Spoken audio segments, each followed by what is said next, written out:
3, 2, 1. We're live. Just do the intro, Jones.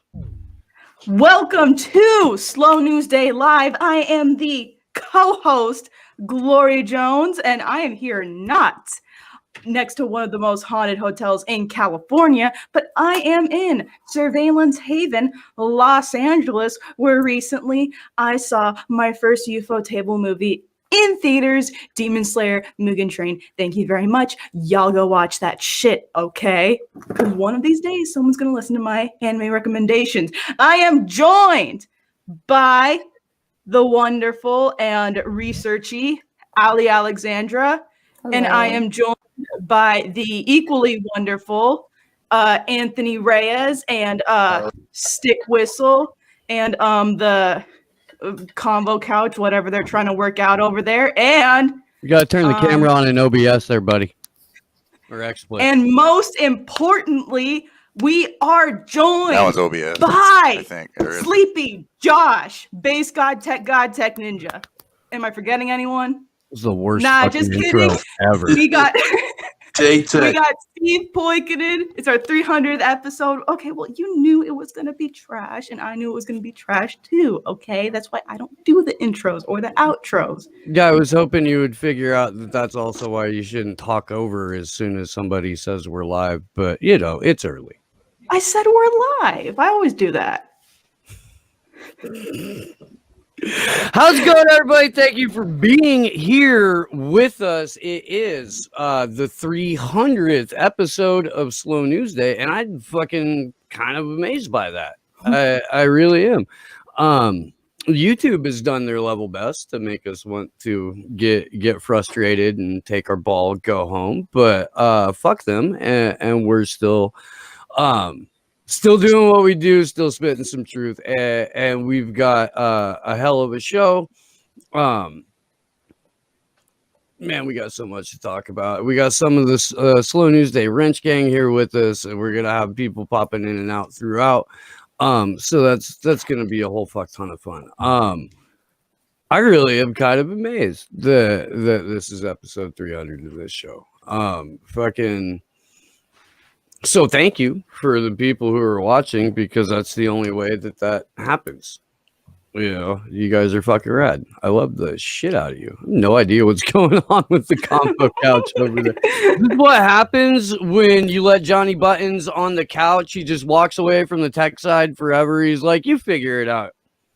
No, fucking good shit. You good there, Pasta? Clearly not. Did we want to kick it off with like some actual news? Does anybody have any overwhelming feelings about anything that's happened in the bullshit political realm that we can get out of the way so that we don't have to talk about it for the rest of the show? How about the tech overlords on Twitter fucking Whitney over? Anybody got any thoughts on that? That Whitney Webb is wrong think now? You can't even post an unlimited hangout link on Twitter in a DM unless you separate it and split it up and make the recipient of the message reassemble it and put it back together. I guess tiny URL might work too, to disguise it. But yeah, Whitney Webb, wrong think. You are not allowed. You flat the fuck out. Can't tweet articles that you just straight up can't. I don't. You know what? I might even try right now. It's funny. Or the fact that YouTube gave Ryan his show back, let him stream a show, and then removed it and said that he removed it after the fact. So I think that happened to us. Because right as that was happening to Ryan, all of our shit from from leading up to January 6th and after disappeared for a while, and then reappeared. And I don't know if the timestamp on it is different or not. I don't know if it got, I don't know. I haven't gone back to check, but I mean, YouTube is clearly sanitizing videos. YouTube is clearly removing sections that they disagree with, not that are inaccurate, not that aren't backed by peer-reviewed studies or legitimate science, but that they may cause people to distrust the official narrative. All right, so Sleepy, are you gonna have to any desk over to LA or Pasadena? I don't know, maybe. That reminds me, I need to get a hold of Johnny Buttons too. uh, I keep forgetting All to right, get a hold so- of him during normal people hours. aw. Okay, so here's the article that Twitter wouldn't let me tweet. Oh. Something went wrong, but don't fret. And then it says, we can't complete. Ah, shit. Hold up. We can't complete this request because this link has been identified by Twitter or our partners as being potentially harmful. Visit our help center to learn more. Potentially harmful. Potentially Harmful. Yeah, just potentially. Potentially. Thank you. Potentially very nice. Hey there, little missy. It looks like you've had too much to think. Into the train car. Into the train car now. How far out from that are we, really? How far out from that are we? Because they're already implementing, the papers, please shit for years now on a bunch of minority populations or fucking marginalized groups of people. You got to have your papers. We're going to have our papers if we want to get on a plane soon. We may have to show our papers, if you want to go to a concert or a movie or a sporting event, your kid wants to go to school. How soon before fucking, nine-fingered Tammy from the grocery store is out in front of it with the little fucking temperature gun trying to, do that shit. And they already do it. Don't forget what Whitney said. We already have good meaning people, people that should know better, that are falling for this shit. That if for some reason the Biden administration tells you, hey, we're going to give you Medicare for all, people would take it. They won't question none of this shit. They won't question a UBI. They'll accept it with open hands. People who've never given a fuck about you your whole life now want to give you shit, and they'll take it. They won't even. There's no critical thinking skills involved at all. Well, and that's desperation. It is. Yeah. It's the desperation Survival, of yeah. a beaten down, fucking traumatized, tormented, propagandized population. I'm gonna get my papers printed on my underpants. Oh, On the combo inside, couch. Couple. Guys. Whoa, Jesus. They're doing a ranger. It's stressing me Yeah, out. God. They're gonna have to try that again. God. That was, I've had 4 hits of weed today. I'm not ready for that yet. I'm not. God. It's a lot. Not gonna happen. Party hard over there, I guess. We I don't know, man. Fuck, dude. It's probably pasta. At any rate, glad my phone's going nuts now. Well, What the hell just happened? I don't know. Stick whistles and Stick whistle. it's okay. I'm Okay. kicking the other. Oh, Do never it. mind. I think Tony was trying. He said he needed a passer to come in. I don't know what that meant. No, he just needs to get into the thing and Let me tell him. And we'll let him in. oh, I should probably throw Lubers the link to this too. I feel like we're not even really live yet. That's fucking funny. We do it live. I'm We over do here it like, We do it live. Doing it Do it live. live. Fuck it. It's fucking funny. There's that. I'm trying to do like 18 things at once. Yeah. Hey guys. I lost my train of thought when fucking Combo Couch started. Right? Strobing out in there. That was a lot. Yeah. Turned it into a fucking rave. What I were we like how talking? you guys Oh yeah. bring me on and like I'm just like sitting like you guys are like doing everything at once. I'm just like sitting here. Anyway. Oh my god. Yeah, I know. I just to go back to Anthony's point. It's funny how there's so many people who know better, but they just want a virtue signal.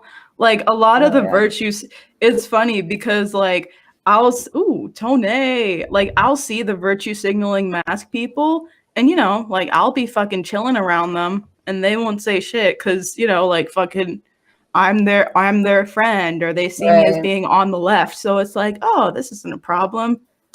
But but literally, like, I've literally been at protests where like the people would be yelling at Trump supporters and cops to put on a mask, and I'm like standing right next to them, like, dude, really? Like of all the things to get them on, you're gonna try to get them on that?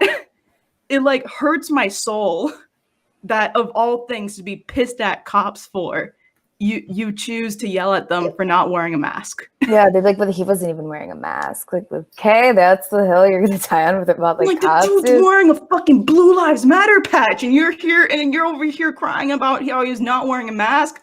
Dude's got his fucking baton out ready to whip some protesters, and you're over here worrying about the fact that he's not wearing a mask.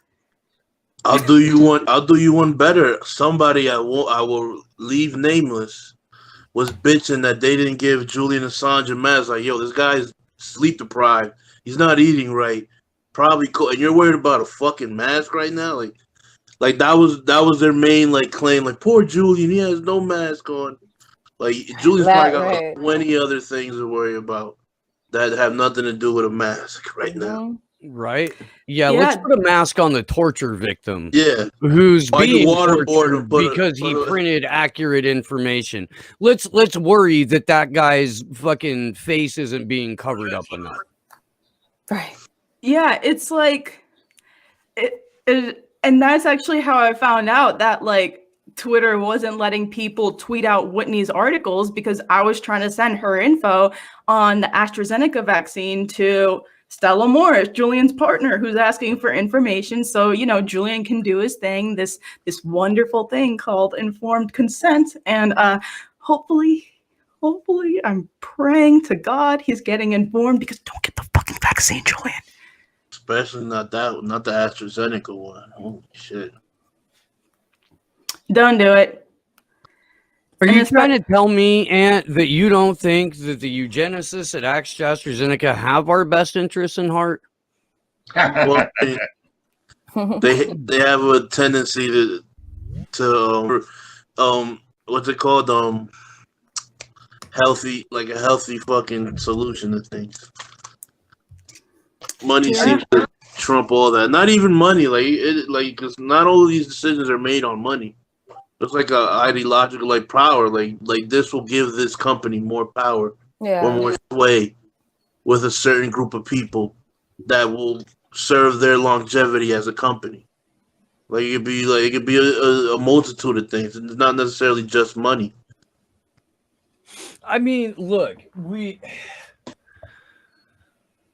we've got an entire ecosystem around narrative management around the vaccines. We've got an entire fucking like marketing campaign to the point to where like I retweeted it the other day, being like the fucking Barbie theme song and the remix of that was creepy. And I'm gonna spread the pain. We're gonna watch that right now. No. Yeah. All right. Oh no. Well, as soon as I can get it pulled up, yeah, we are. So fucking cringy. It really is. I really try to harp on the same thing, or like people that know better.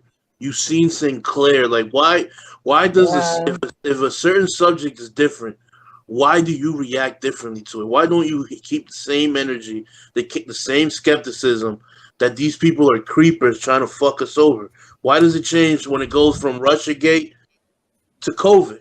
Why does it change when it goes from DNC to COVID?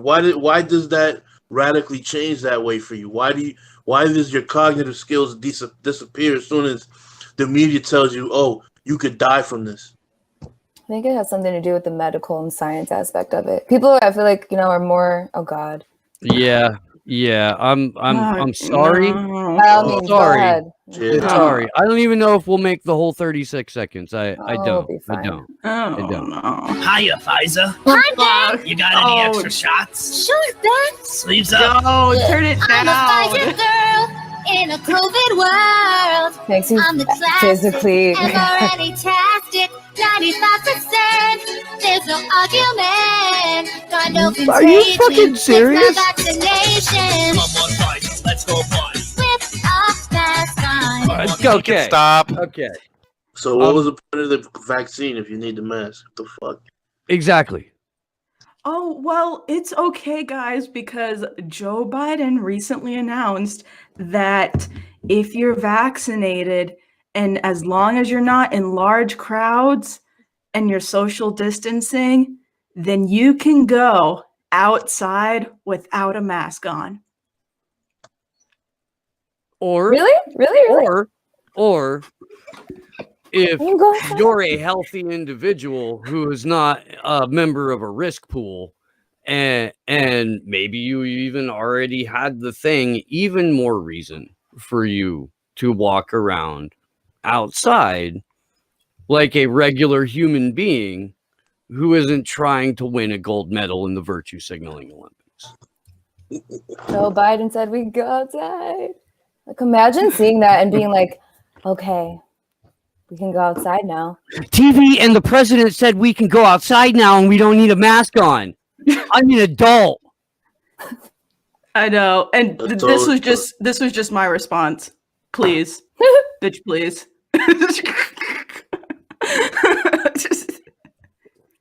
BLM protests all over the place, not super spreaders. A Trump rally, the ultimate. Like, come Oh on. yeah. Yeah. You make me make these. You make me feel sympathetic for people I don't like, because you don't have any cognitive skills. You can't fucking just put shit one and two together. Like, yo, this shit doesn't make sense. Why are you telling me I need this vaccine, but I still have to do all these bullshit protocols afterwards? What the fuck is the point of this shit? Asking too many questions. And I mean, like, listen, I've been on the ground at both events. Like, yes, the Black Lives Matter protests have significantly more people masking and double masking. But hey, guess what? That shit doesn't matter when you're pressed up against 50 other people trying to avoid a fucking sheriff's line that's trying to disperse you. So guess what?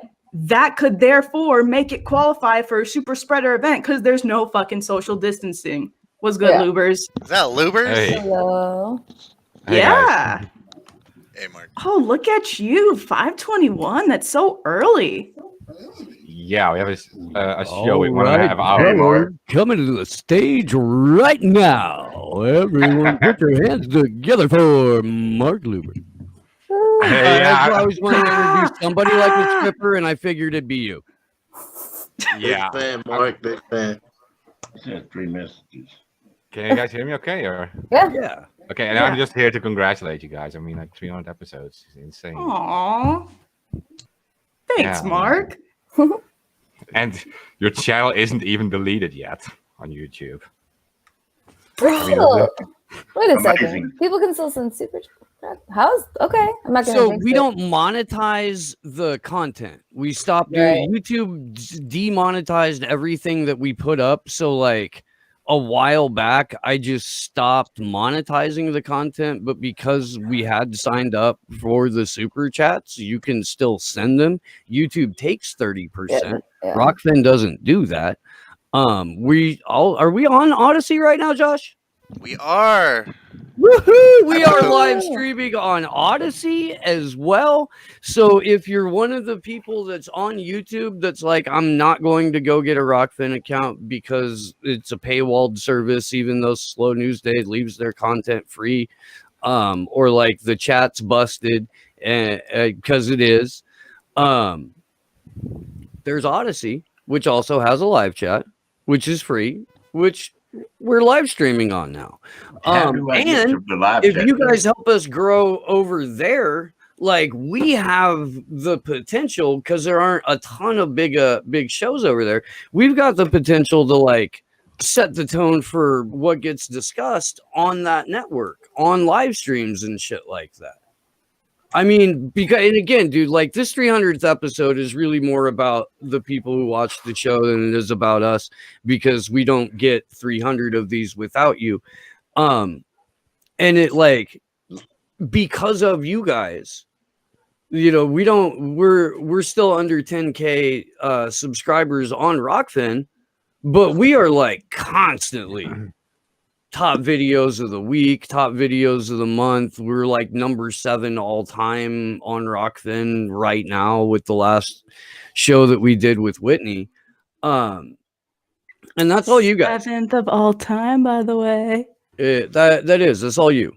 And that's fucking awesome. It really is. Like, because of the way we do the show, or because of the people that we have on, or because like we don't really spend a whole lot of time fucking around on horse race bullshit, like the chat itself is a magical place. Like you don't see chats like that. Mm-mm. They're not focused on the horse races. No. Like right now, they're just talking about the topics, the issues. That's Well, the and way- if you go to one of the horse race shows, their chats are talking about fucking pizza or ice Yeah. cream or fucking somebody's like art project, or like nobody's listening. no, They just go to fuck around with each other in a chat. which is right. Yeah. Yeah. And I It's mean, spot like, on. even when people do get on like offshoot conversations on our chat, it's something that was spawned from them being engaged with the topics we're discussing. Mhm. They'll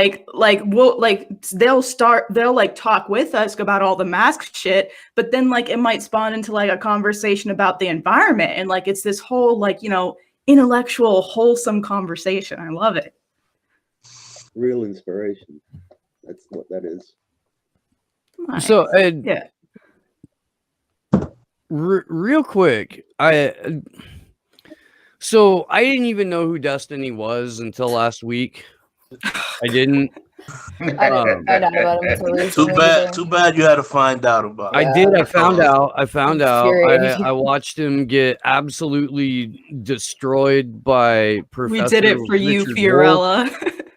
Well, I watched the Richard Wolff thing was playing in Yelbro. I saw about 5 minutes of that. It was the first time I'd ever seen that dude. First time I'd ever heard that dude. I was like, the neoliberals have their own Ben Shapiro. This is fucking horrible. You know, Well, like, in fairness to Destiny, he's a little like, he's so self-destructive. It's funny sometimes. like you can tell he hates himself. Is that his brand? I guess. I don't know. mean, but so look at and then the next time I saw him, he was getting his whole fucking world rearranged by Fiorella, and then just today, Nico brought it to like our attention. I think I didn't know until he posted about it, but he'd been kicked off of Twitch. Yeah, Well, he and that's was. shitty. I don't know what he did. I don't know why, but I have a feeling that after the last several like debates that he's had, he has proven to the people who were building up his channel and making him this influencer, proven to them that he's incapable of being the person who can deliver their talking points correctly. Nah, Yeah, Bosch not- is way better. Bosch is way better than that. I think. Oh god. Still never seen a minute of that dude's content. You don't want to. Don't. You don't want to. You're bro. not gonna be in No, a I have good mood. no You'll pull desire. your hair out. And don't rub it in either, because I wish I was. So I have never seen a. No, I'm not going to do that because your fucking punk ass will be like, "I'll show you." Kind of makes me I want to know. watch it with you, but Well, not to mention, and the punk ass thing that Destiny did was like after getting his ass handed to him by like Fiorella and literally someone in the audience, to the point where the security guard had to step in and be like, "Oh no, you're not a debater." Like Yeah, he goes behind his fucking camera and he's listening to Nico's panel where Nico's bringing up like solid points about FDR's redlining and like how most billionaires only got to where they are because of InQtel and shit to like, you know, his fellow conservative panelists and they're in this like, you know, fairly diverse audience. And fucking Destiny bitch ass is just like breathing into the mic every 2 seconds like, so it appears there's not any leftists on this panel actually.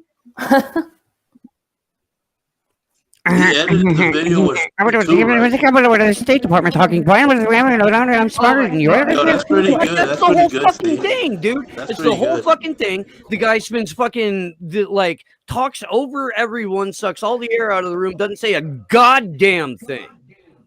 How is that a show? He edited the video with Fee, right? That's what I heard. I haven't tried to watch. I'm not surprised. I wouldn't be surprised, yeah. Yeah, because it doesn't make him look good. So I don't even know how you could edit it to make it look good for him. You just have to cut out everything Fiorella says. Yeah, I can't stand how he does the thing where it's like an AOC thing. They say so much, but they really say nothing at all, and just talk like you said real fast, and his followers eat it up. It's very disingenuous. So here's the thing: censorship bad. Censorship bad. You know, like I have no idea what this dude did to get himself kicked off. Twitch has like very stringent rules. Like you can't curse in the chat. Like it could have been something he didn't even do. Like something put in your chat could get you kicked off of Twitch. Well, see, and this is what I'm saying. It's very draconian. Where he's worn out his usefulness. Because that dude really did get his whole fucking like worldview dismantled, not once, but like at least twice. And then the chick like from the audience who came up and started fucking just destroying him. Like to the point where security's like, okay, but you're not actually on the panel, so you're gonna have to go sit down now. Like, bro. Yeah. Like for me, Destiny was wrecked like since like 2016 when he had a debate with Ryan Dawson, bro. Like, this dude didn't know shit about the OPCW leaks and shit. And then he went on Tim Pool recently, forgot everything Ryan told him, and is still perpetuating the lies about Assad gassing his own people and shit. Like, wasn't he defending NAFTA at one point? Yeah, he defended NAFTA. He certainly did. Holy shit. I mean, look, I don't know. Whatever. I fucking big thanks to the people who left some tips over on the Rockfin. You gotta read these down. Wardeer Entertainment, thank you very much. It's gonna happen first. FEMA camps or Project Bluebeam. Pentagon's missing 21 trillion got used for something. We'll circle back to that. Let me get through this real quick because that's a fantastic question. That'd be fun. Richard Salimbo, thank you very much. Iris Lamb, love you guys. Happy 300th. Tucson Iris, you rock. Tucson Iris, no, you are. Boy Levendis, thank you very, very much. Glory, do you want to do the pasta thing? Thank you very much for the Super Ray. It's always appreciated on Slow News Day's 300th episode.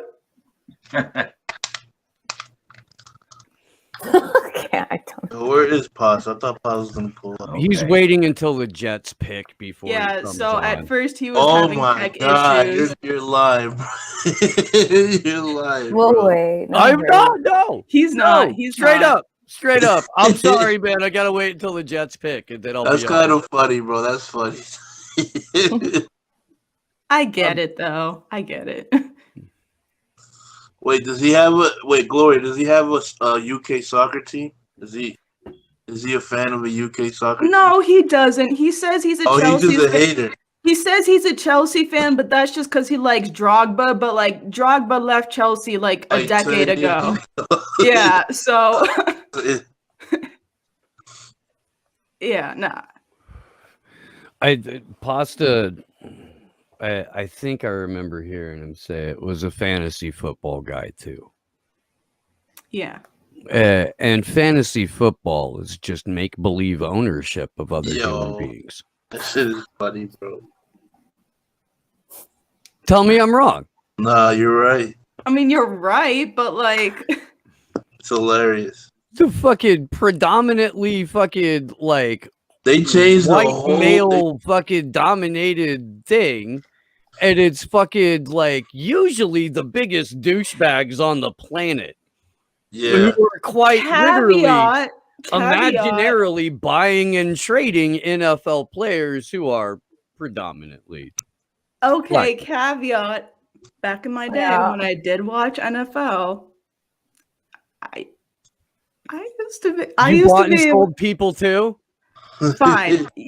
Okay, I didn't actually did. buy I'm people not gonna because lie, I did it there too. wasn't actually cash involved. It was just like my pride in being able to say like, no, Yeah, my that fantasy was- team beat yours. That's fucking hilarious. I got kicked Yeah. out of my brother's fantasy basketball league, but that's about it. That Like, too. the NFL Out of a literally- fantasy basketball. What for? How did you get kicked out of a fantasy basketball league? I need to hear this story. Oh God. She did. Oh, she left. Oh wow. Like, I'm sure that's just fucking funny timing, but that's hilarious. That's hilarious. Yeah, that's funny. No, fantasy basketball I was fucking great at that too. I never played. I always played football and baseball, fantasy.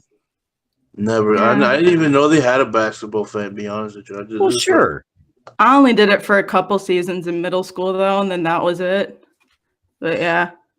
But like that fantasy football shit, that shit is so like now that like years back, like One the of those NFL changed its rules, like the way the game was played. They had to deal with like, dude, like it's so nefarious, like what they did, like how they made a new industry out of a sport. Like everybody just playing, like you said, you're owning these fucking players and shit. Like it's crazy.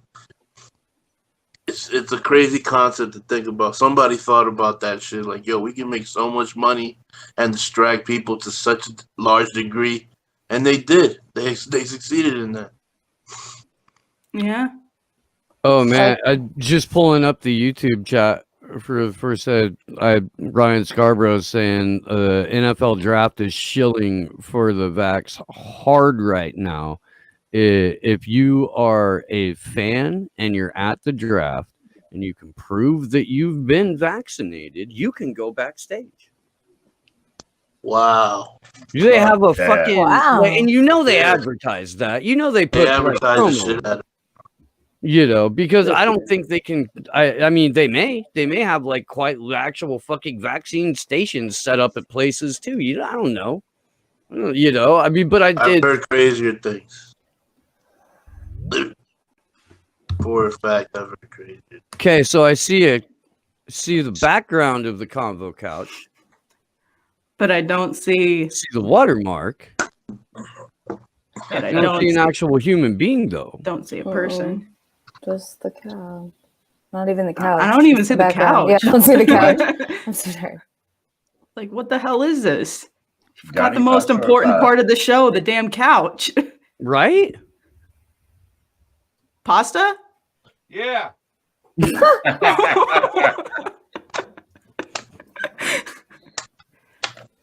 Do you have your stuff figured out there?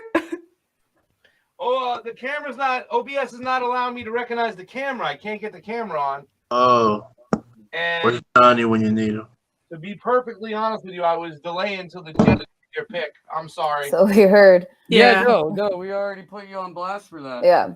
I'm sure you did, but I was. We haven't started making fun of you for being a Jets fan yet, though. We were gonna wait until you got here. Well, give me a second because You wasted your last number one pick. I want to tell you that.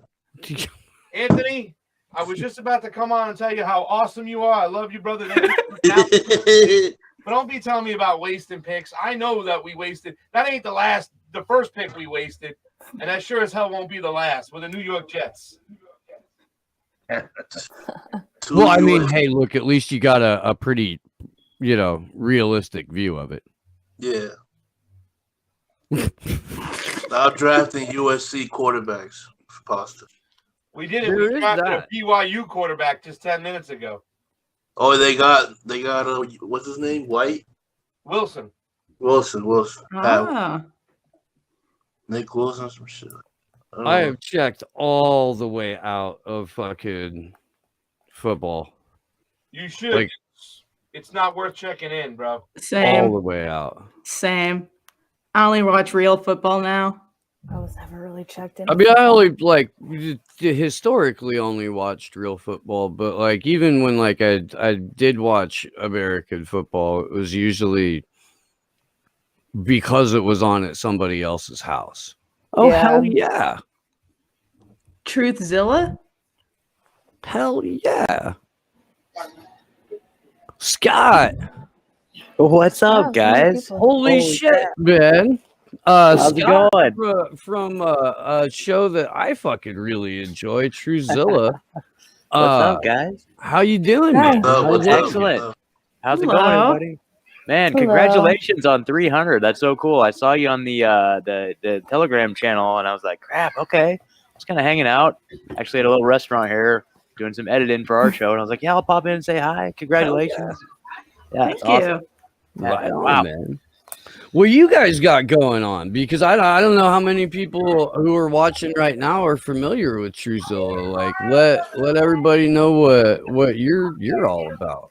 Okay, yeah. Well, so Because there's we're three of us. always we have conflicting schedules and we're always I doing know. shit at the same time. I know. fucking haven't been trying to get you on the show since like January. And I it's know. just- I know. I totally. We're gonna have to go out of our way and collaborate on an episode for sure. You know what I mean? But it's like there's three of us. So there's myself and then Ed and Megan, and we between like family, kids, and we still have our day jobs. You know what I mean? It's so hard. We have like very small windows to actually get in and record. So it's like But we're just out there spitting the same stuff you guys are, just standing up to the man and trying to expose the corruption at all different sides and looking at the nature of the world and just asking questions, and the more answers we get, the more questions we have, it seems like. So I don't know. Yeah, the more you want to get the fuck away from any major metropolitan area. And Totally. That's exactly it. Through this whole process, both the podcast and then also, we started like a freedom cell here in our town. So we're in Oregon. We're in Eugene, Oregon. So there's a lot of not a lot of folks. It's just a lot of just masks everywhere, just a lot of just indoctrination and stuff. You know what I mean? But it's also at the same time, there's a lot of hope because a lot of people coming out looking just like we are. But, they don't have podcasts. They don't have like community. So we started a freedom cell and we've had a lot of people come out and, we're starting to build that community, really. It's a really exciting prospect. And through all this, like I said, I think it's really just come to the point where, there's another way to put it is there's a lot of other organizations around here that are like trying to take on the state, you know what I mean? And sue the state and take it to them in that way. And it's like, no, man, like to me, this has taught me that I need to revert out of that as much as possible and become self-sufficient and learn new skills and, create counter, like a lot of counter economics going on, like barter trade, cryptocurrency. I've been getting really into that lately, and it's just like the whole thing is just, taught me to look inward, look inward and not look to anybody, especially of any sort of like authority figure, perceived authority figure, right? To tell me to rely on for anything. So it's great. Yeah. And that's the thing I think that so many people forget is that your politicians and your mayor and your cops and all of that shit, that's a position of perceived power. Yeah, absolutely. Where do you fall on that? Like, there are more of us that realize that a lot of this is fundamentally wrong than there are that are going along with it. Like, is that something that like you can actually rock with? Because I genuinely feel that way. I feel that way too. I definitely feel that way too. I feel like there's just been this massive awakening. I think even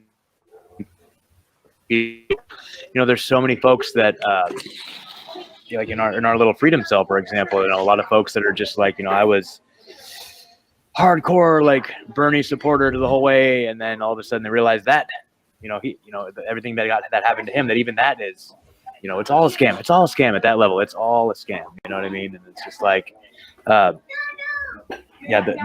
perceived authority.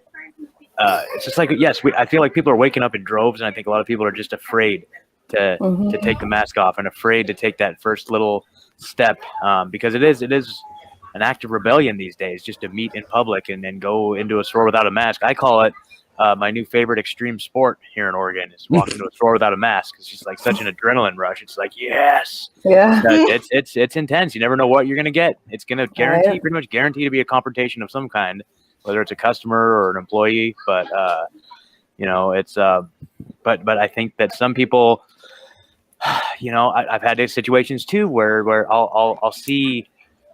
There's other people in the store without masks on. We both are like, yes, you kind of acknowledge each other, and I think that the more people see other people resisting, the more it's just going to kind of spread. And I think that's the same way with, everything else. People are they just want to fall in line. They don't want to rock the boat, but I think that there is way more of us than them. And the only reason why this has gotten as far as it's gotten is because of censorship and deplatforming and silencing people. And, like people who do actually have something to say and a platform to say it, like, WikiLeaks, perfect example, like they get silenced, suppressed, taken out, it's just, and then we go and we like create a new space or like move over to different platforms. And then the people who themselves even are on, like, for example, Rockfin will fucking take their time to shit on Rockfin and those of us that are successful here.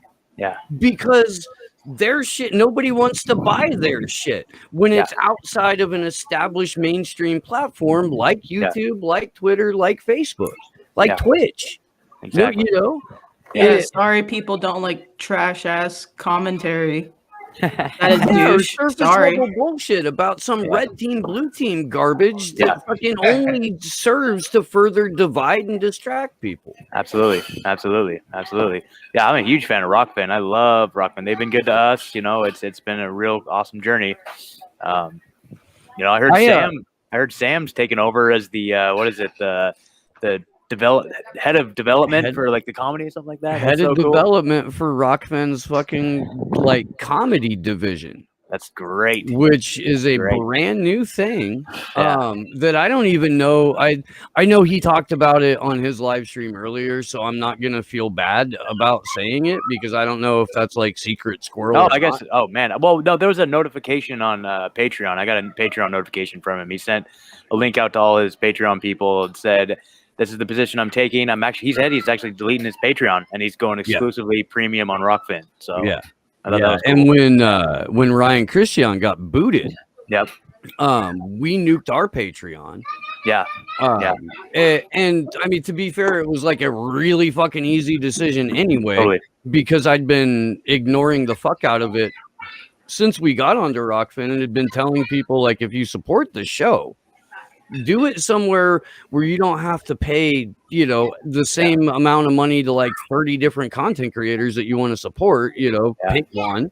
If it's us, great. If it's not, all right, and fucking, then you get everybody's paywalled stuff. And it makes a lot more sense. I'm also really stoked that we're fucking live streaming on Odyssey right now. Nice. That's awesome. Yeah. That's super cool. Yeah, we're trying to find different ways to innovate, man. And like, we're a pretty new show. We're coming up on our 1 year in June, and it's like we're still just trying to figure out all the kinks. Like, I still haven't figured out a good method to live stream. Like, we tried StreamYard, and I just had some complications with it. Maybe it's just me, but it's just like we're still in the innovation stage. But try to sort it out, figure it out. But we'll get there. I love it. Damn. We see your boobs, Pasta. We do. Wow. Nice. So now that the Jets have picked, you can actually join the live stream? No, Johnny also just got home and helped me click. Oh, it showed you how to use the equipment. It was like, let's put it this way. I was like slow rolling looking into it. I was looking at my phone for the Jets game, so I wasn't really The Jets picked a BYU quarterback, Anthony. How are we gonna do? We'll wait and see. Let's see what happens. Maybe we can get Aaron Rodgers. I heard San Francisco wants him. I'll tell you what, the Jets, they are known for getting a quarterback in his twilight years who needs to go maybe try to win another Super Bowl before he can like finally win the love of and appreciation of his father or whatever it is. And so maybe Pasta next year you can get like what's left of Tom Brady. And maybe that'll go somewhere. Maybe it will. I don't know. I don't watch this shit anymore. I don't. I will watch hockey. I'll watch real football. And you like, you know, MMA shit. It's not football. It's football. Football. Sport. Yeah. We're just kind of freestyling, Scott. Although, did you see the bad news app? Have you seen this shit yet? Bad news app. I got you. Okay, so this is the Harvard Kennedy School commissioned an app to be developed to teach people to recognize fake news. And the study on it presents fake news as a virus. Scott, fake news is a virus. Look at the little words that pop up. This game will inoculate you by introducing you to small amounts of fake news so that you can recognize it. And this app, you are the user supposed to consider it your vaccine. I'm not even fucking kidding. Wow. Like that's what the paperwork on it says. Yeah, it's this like is a how simulation. fucking sick it is right now. Wow. So this is the game. Glory's playing the game right now. Yep. Yeah, I gotta. So here are some of the tweets that I'm supposed to put as a disinformation extraordinaire here. Wow. Yep. Oh, if I want to tweet this. Oh, wow. Okay. I'm getting followers, but my credibility is going down. Oh, wow. You can fake an official Twitter account. And then I got even more followers. Oh my God. I'm gonna get to the part where it tries and fucking takes a direct shot at the Great Reset. Y'all keep going. It does. I'm gonna speed run through it with though. Agenda 21. That's how they frame it. But they also saw Great Reset in there. And there was another one too. There was it vaccines? I don't know if they talked about vaccines. I think it was COVID in general. Maybe. Yeah, I mean, this they brought up the CIA. in the study, they tell you the recommendations from the Harvard Kennedy School are that apps like this need to be developed for use in schools and like government, I think was another one. They wanted to get the app into the hand of like government employees and shit. And like this is just a direct indoctrination in narrative management in the palm of your hand in the form of a game. And the thing is, you're getting dopamine from this. Yeah. You're getting a dopamine hit. I know you need that. I like that. Yeah. Did you get to the Great Reset part yet, or is it? No, I'm trying to speed run through the game. But somebody recently just said the idea of a Great Reset is not a bad idea, right? Oh my God. What? I mean, I get Destiny. I get what you're saying on that. Absolutely. Yeah. I definitely get what you're saying on that. Like, we just don't want to leave it up to the folks that ruined it all and would mostly benefit from it at our expense, or the ones that there was a Twitch streamer who spent his weekend getting his whole worldview wrecked by Pasta's co-host there and a couple other people, and he got booted off of Twitch today. But like he was sitting on stage at this conference, Better Discourse, over the weekend, and fucking said, "Well, the idea of a Great Reset's not bad," and it's like, dude, you're absolutely right. If you can recognize that there are massive problems that would constitute a complete and total reset, why would you give the power and the ability and the machinations to get that done to the people who fucked it up in the first place. Like, Exactly. maybe if we just give the billionaire sociopath pedophiles more resources, they'll manage it in a more equitable fashion this time. Well, yeah. Gore Vidal said it best. We live in the United States of amnesia. People just forget who fucked things up, and they still want to hand them the keys to the kingdom. It's quite scary. I mean, I kind of want to do like an entire fucking separate podcast that's just about the memory hole. Yeah, And the things the that memory have hole. been intentionally fucking buried from our consciousness so that the United States of amnesia continues. That's a great idea. That's a good idea. Yeah. Like now that I've said it out loud, I have to do it or somebody else is gonna start it and it'll be up tomorrow morning and I'll be like, fuck. Okay, I think I got to the conspiracy part. All right. I can send you the study and the shit on the game too, Scott. Yeah. Dude, I just wrote it down on my notes. Like, we're gonna get into it for sure. Yeah. So while you guys were talking, I gained 4.6 billion. I gained 4.6 thousand followers. Wow. So how do I get even more followers? I'm gonna become a conspiracy theorist. I don't know if that's gonna help get you followers. We've been at like right under 1,000. We've been at like 980 Facebook followers for like 6 months. Hilarious. I fucking nuked my Facebook on election day and I still feel like 10 pounds lighter. Oh, it's great. I didn't know that alien dinosaurs helped build the pyramid. Why didn't anybody tell me that? Okay, wait. No, this isn't the. Let me hold up. Hey, and by the way, if anybody starts lacing juice boxes with LSD collar at your boy. Straw man arguments all here. I mean, Okay, I think it's geez. There we go. Okay. A good conspiracy starts out with something realistic and expands on that. What do I want to attack? Why wouldn't anyone want to attack a large international organization? I can manipulate my source material. Oh, what's this? The World Health Organization?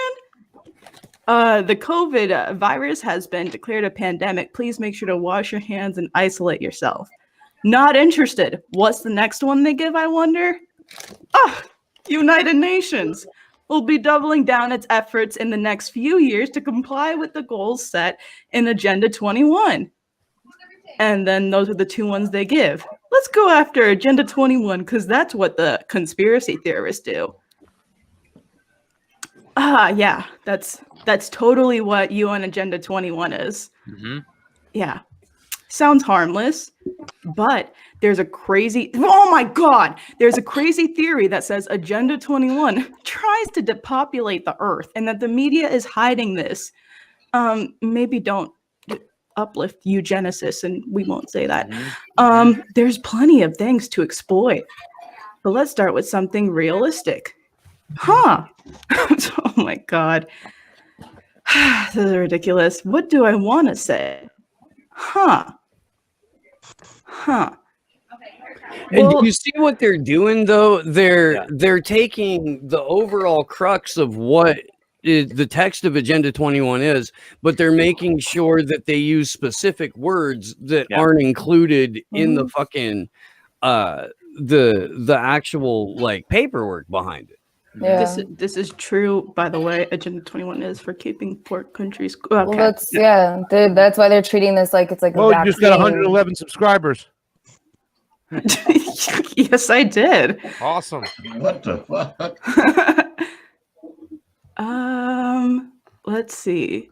It's like if you're exposed to a little bit of misinformation, just little doses of it, then you can spot it later. That's what they're trying to do. Yeah, I'm just looking.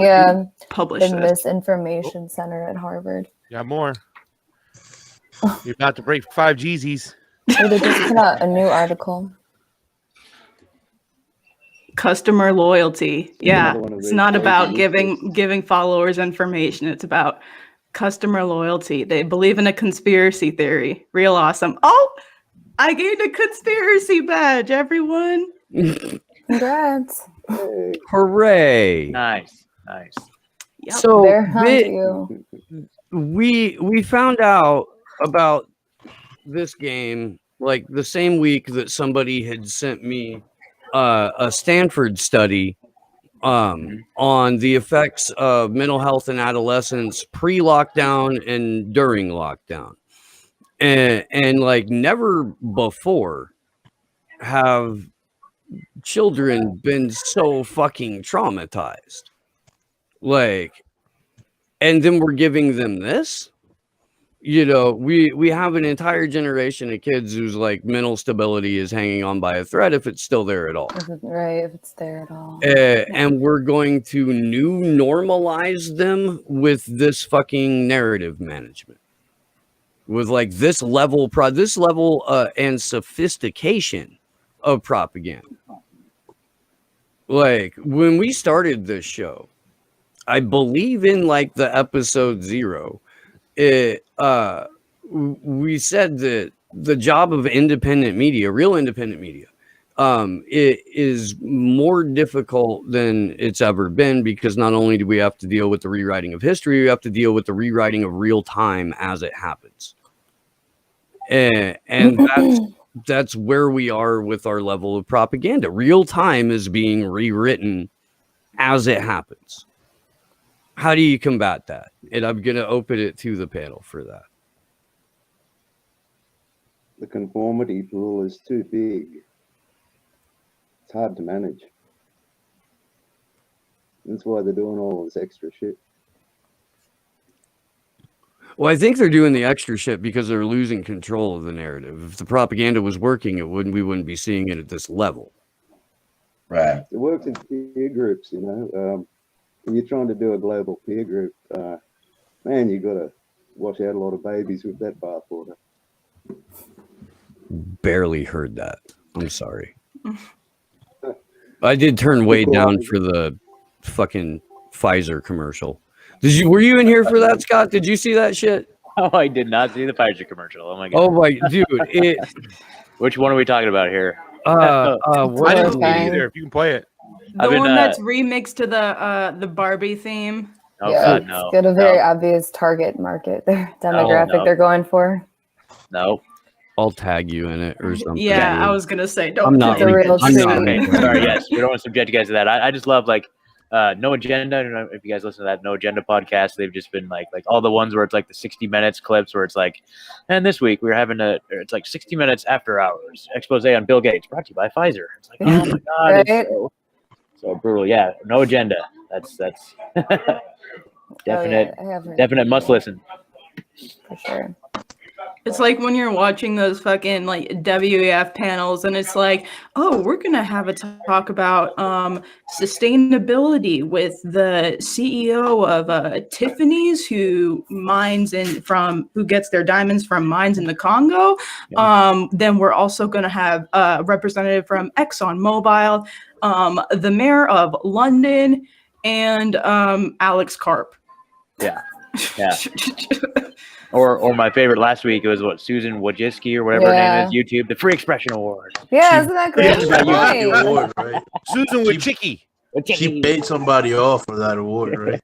Like YouTube What? sponsored the award. Yeah. Like, Yeah. what's the, Yeah. I mean, Cartoon. exactly, cartoon. You can't make this shit up. No, You really can't. It would get thrown out of the writer's room. Yep. Yeah. Exactly. The level of desperation is kind of shocking, and like it leads me to believe, like, you know, I know what they're capable of, and I know what they're willing to do, and I know how desperate they're getting, and so that's kind of scary. You know, I don't know what degree they're going to take it. If it's going to be some massive false flag event, you know, or just something. But I don't know. It is kind of nerve wracking for sure. That's what I feel We had like a question come in via Super Ray Pasta. Yes, sir. What's and the it was- Super it Ray was like, pasta? It's always appreciated on the Slow News Day 300 episode. So it It was I so. approve. What's next? FEMA camps or Project Bluebeam? Because the 21 trillion missing from the Pentagon didn't just fucking disappear. Oh yeah. I actually, I don't know if it'll actually be like Project Bluebeam, but all of the disclosure shit that's been just shoved right in front of everybody probably does bear a little bit of discussion. I'd like to know what you guys think about that, and like basically beginning with like Bob Lazar and whatever that fucking psyop with like Moby and Tom DeLonge was all about. So everybody jump in at once. Yeah. You know, it's a good question, man. Like, I don't know if they're gonna have the balls to actually pull off an alien invasion, right? I don't know if they have the balls to do that. I don't know.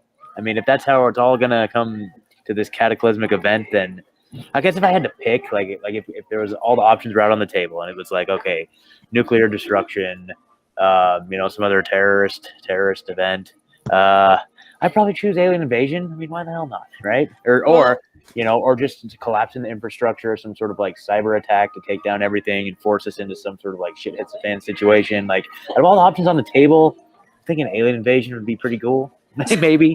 Maybe. I was gonna say, with all the with everyone trying to catapult us into the era of AI, you know, some of it might be very susceptible to some foreign terrorist hacker threats or something. Yeah. So, Biden was that'll be talking about it lovely. last night. Go Like, to he gave Brazil, you little but, hints. Yeah, I was reading what they had to say about what the World Economic Forum had to say about hacktivists. They had some glowing, they must have some glowing reviews of them, and they're not at all planning to use them as a scapegoat for whatever false flag they want to manufacture in the era of AI. No, not at all. No, just leave my brownie coins alone. Just leave my brownie coins alone. I don't know. You guys into crypto at all? Yeah. Real novice we're, at it, man. buy Scoop Coin. Scoop coin. Scoop coin. Truffle coin. And truffle coin. We haven't even we were joking around yesterday. We're gonna come up with a cryptocurrency, but dude, fam coin. Fam coin. There you go. There you go. Scoop coin, fam coin, and truffle coin. Truffle coin. Dude, brownie. I'm up like, God, unbelievable, just from yesterday. Brownie coin. I saw that. Like, I might actually like. I don't have enough time to be serious about it. Is my problem. Like, I don't, and I have a lot of mixed thoughts about it, and I do think that there's potential for it to really be a legitimate way to conduct commerce outside of the system. But it's going to take a whole fuck ton of us to make that viable. And as Bitcoin and Ethereum and all of these, like, not that Bitcoin has a central node, but all of the other like central node dominated, popularized, cryptocurrencies, as that dominates the space. You know, it should be more important than ever to have a sort of like, pirate way of it, if we're going to have, anything like currency, to have a pirate system of doing that. Yeah, absolutely. So, yeah, I don't know. It's kind of just fun recreation for me at this point. Like, I've been learning. I've been like trying to like intentionally learn. You know what I mean? Because there's so much. And again, with it too, the more I learn, the less I realize I know. It's just been fascinating. It's a very interesting just community. One of the things that I've really been getting into recently, again, not to just keep harping on Sam Tripoli, but he's got the Cash Daddies podcast, right? And they've got an excellent Discord channel, and it's just like these people have like, they're like dropping these tips, like, hey, check out this new coin. It's like, okay, put a couple bucks in it, and then like, holy crap, like I put like $200 in something yesterday, and it's up to like over 1,000 now today. I'm like, dude, are you kidding me? It's crazy. So Cash Daddies Discord, if you're looking for some, right? Was that the brownie coin? Brownie coin, yeah, dude, yeah. It's crazy. So anyway, I don't know. It's fun.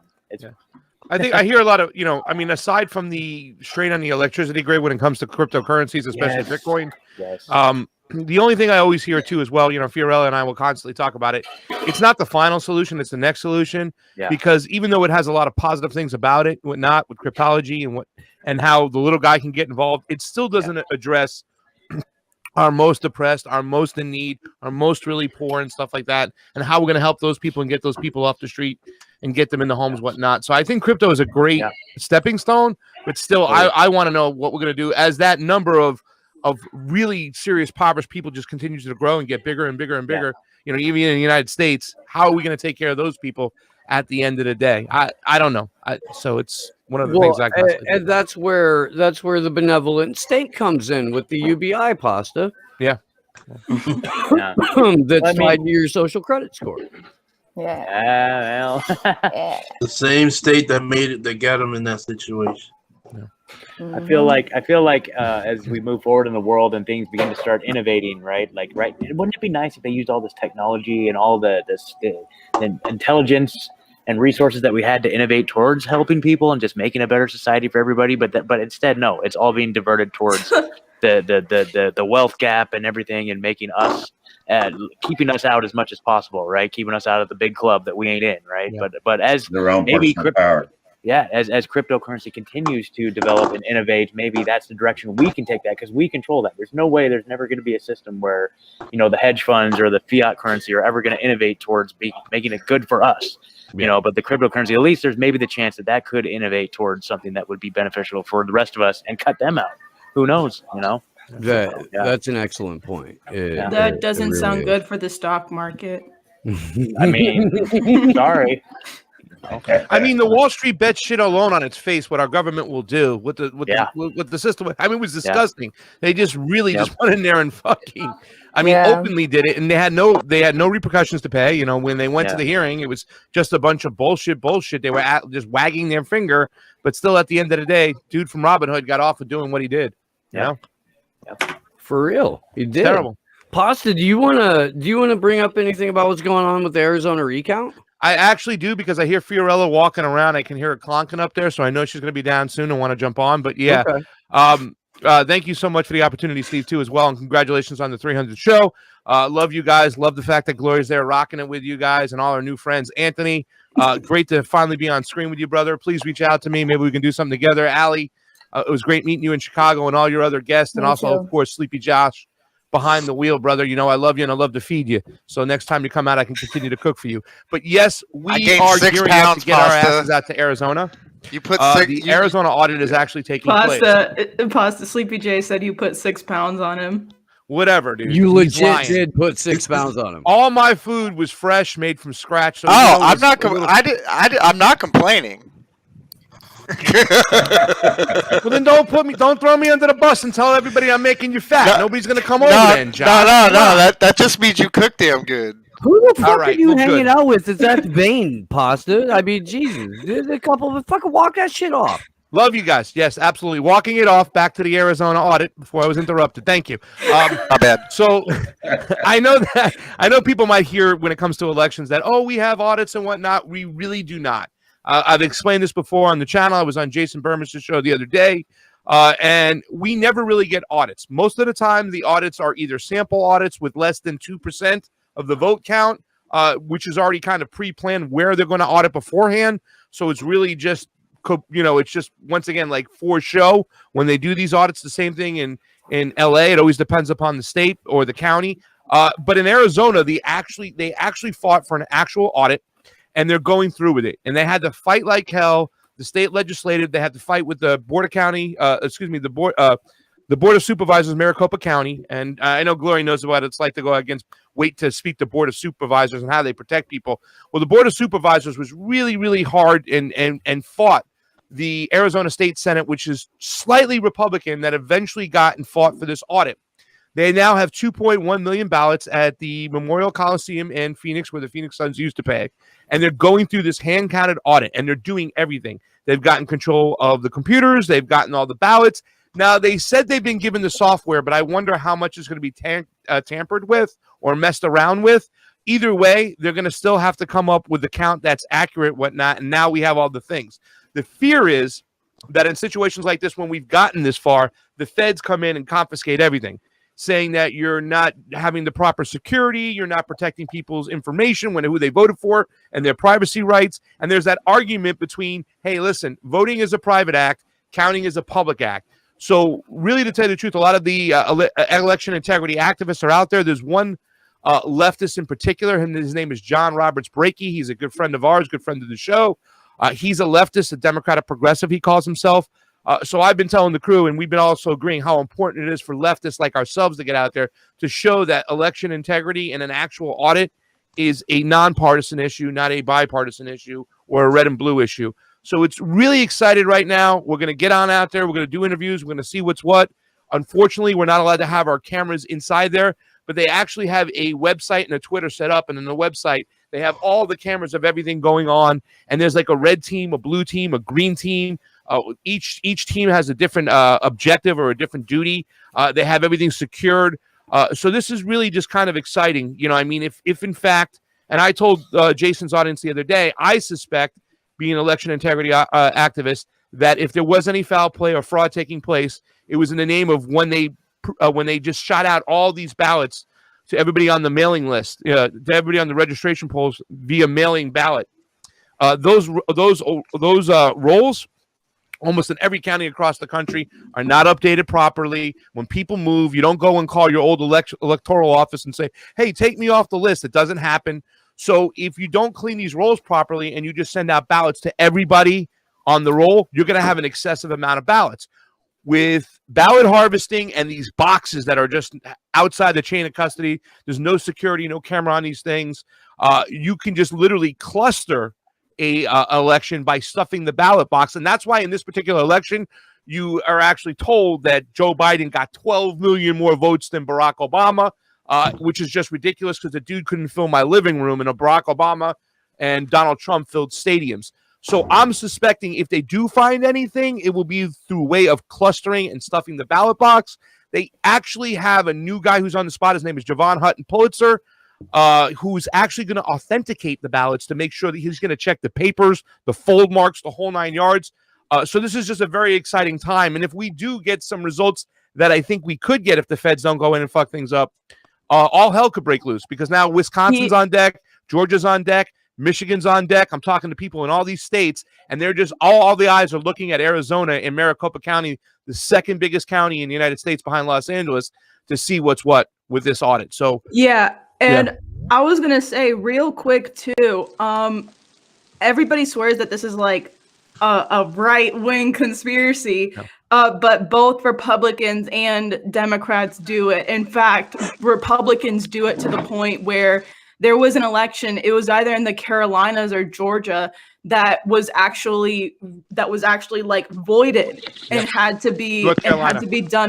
North Carolina, it had to be done over again because the Republican that won did so with ballot harvesting. Exactly. So this isn't like a left-right issue. It's a fucking problem. And just because Democrats do it a lot doesn't mean that it's not something that happens on both sides, because, you know, one of the people that's really notorious for this is my lovely rep, Debbie Wasserman Schultz, who gets away with it so much because a lot of her district is retirement homes and just huge communities of old people where people literally go around like collecting these people's old ballots for them. It's like, no, you want as less, like, you want the least amount of hands on your ballot as possible.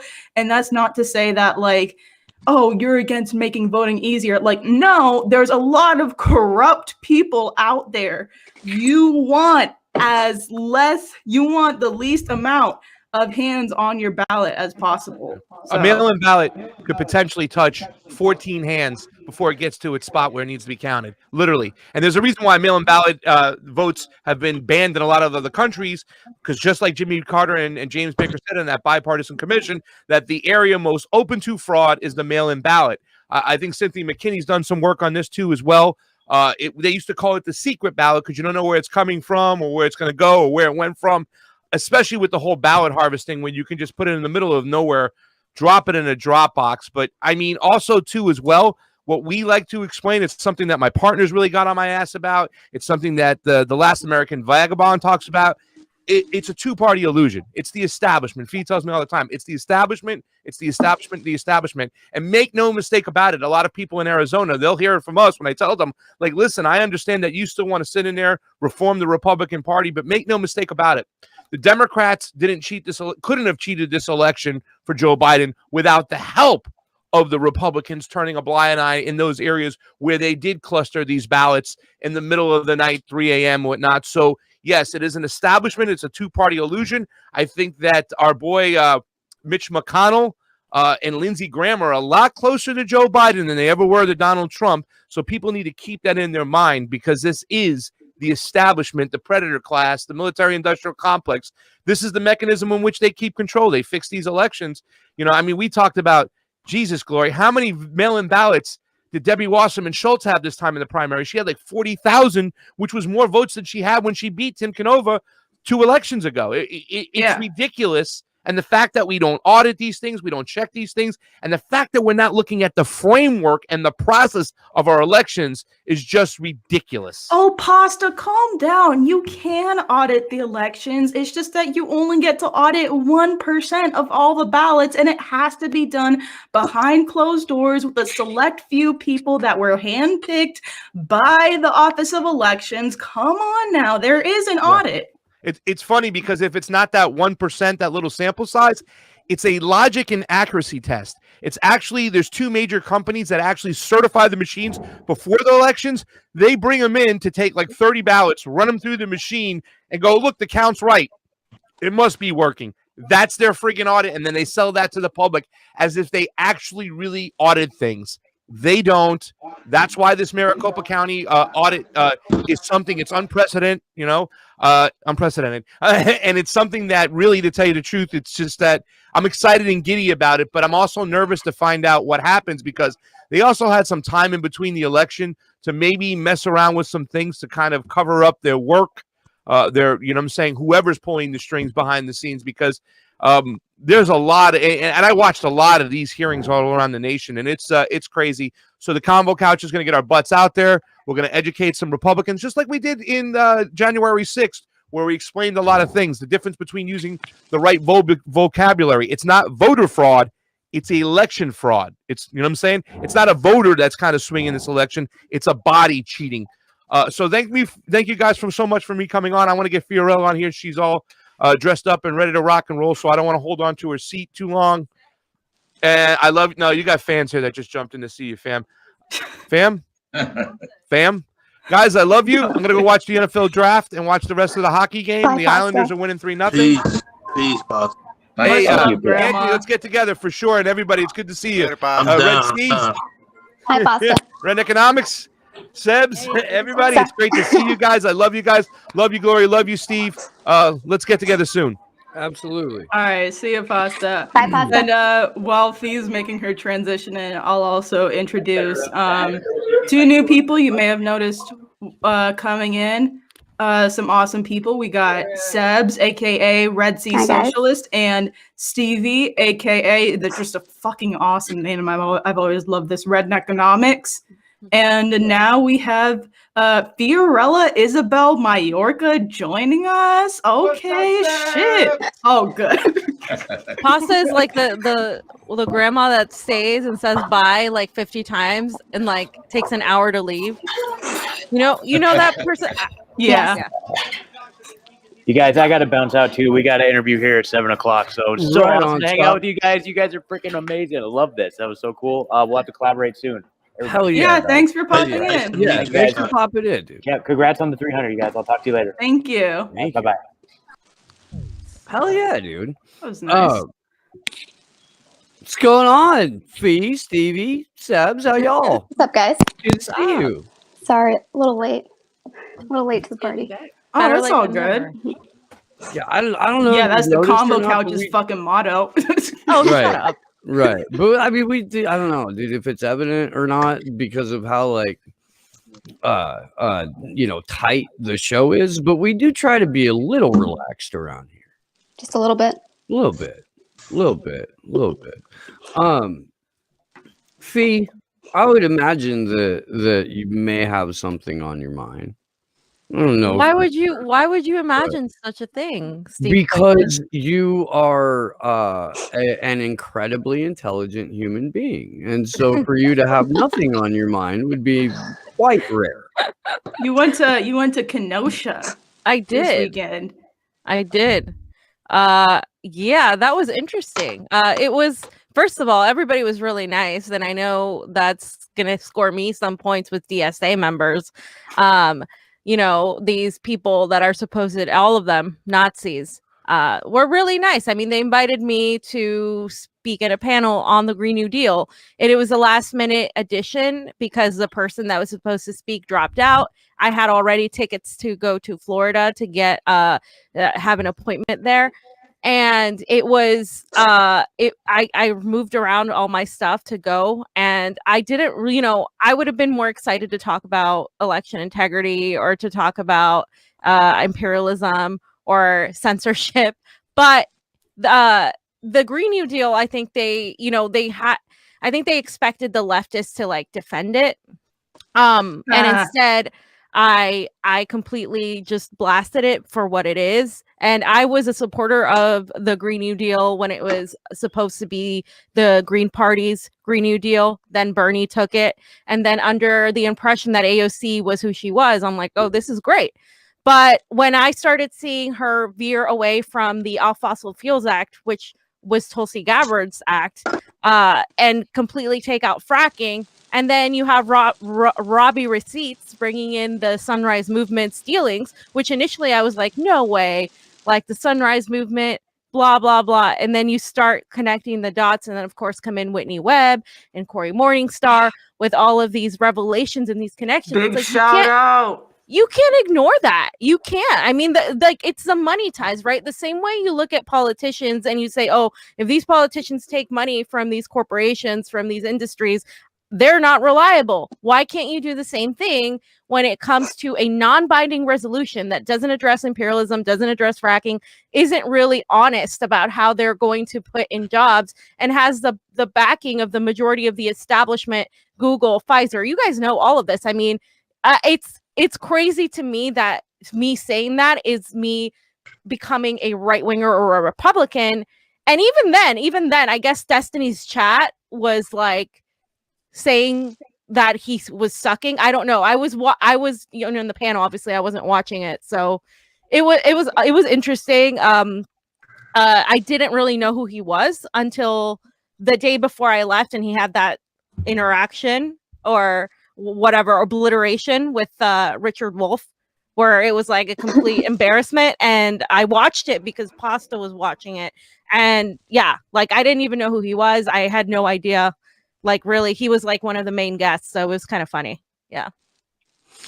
I was trying to watch that on the live stream, and it was really hard. Yeah. Well, your panel was okay, but the following one that Nico was on, like that little fucking just asthma. Where I'm getting a bad echo, and I don't know where from. I don't hear it. Is it here? Weird. Huh. Sounds fine on my end. Okay. But yeah, you kept cutting in over the stream and like made it impossible to watch. And I was really genuinely trying to like find out what was gonna go down. And no, I mean, just anytime and only when Nico was talking would he cut in and talk over it. And it would always be something snide or like a cheap shot or something. It's like, dude, you really want your whole chat to know who you are? Like, all right, man. Talking point? Huh? Not a leftist? Right winger? Yeah, it's funny because you had, you know, a lot of these people say, well, it's Destiny was the most, you know, progressive one here. I mean, with Fiorella attacking the Green New Deal. And I had somebody on the other end who was agreeing with me too about the Green New Deal, and they were, you know, conservative. And I think and I had a lot of conservatives in the audience like agreeing with me on that aspect, right? Like it's interesting. I think like I like that. I think we need to they think AOC, a lot of them, I don't want to generalize, but a lot of them, just like a lot of the liberals have their, their central figures, they think like AOC is a representative of like the left. And so when they actually hear what somebody else that's not AOC, that's to the left of AOC, if you want to, look at it in that sense, or that is anti-imperialist, right? Like anti-censorship. They're like, wait a minute, like what? Like, thank you for coming. Like, thank you for doing this. I'm glad I found you. I didn't think that people like you would say these things.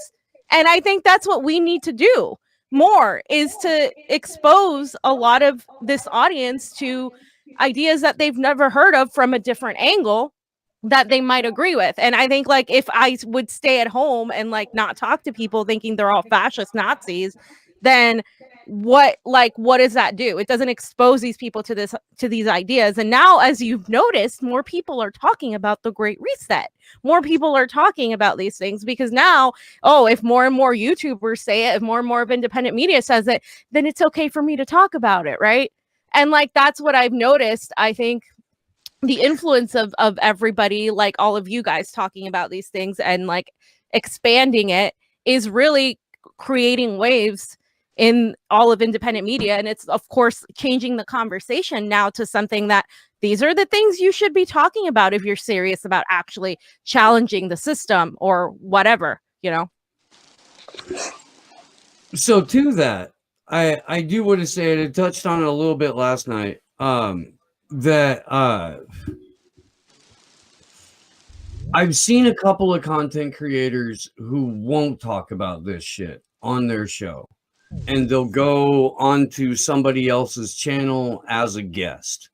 And then it's okay to say all of the words that are going to get your YouTube channel yanked, or talk about the things that are going to get your video demonetized. And it's like, if you're not willing to take that risk in your own house, where it could potentially be your video being demonetized, where it could potentially be your loss of channel, how fucking dare you do that on somebody else's platform when you won't do it on yours? Like, unless you know ahead of time, you've made it perfectly clear that you want to talk about this, and the person's like, yeah, that's what we do because we're not pussies, But I mean, it seems pretty fucking weak sauce to do that. And I don't know if you guys have seen similar or have any thoughts on that, but you're welcome to share.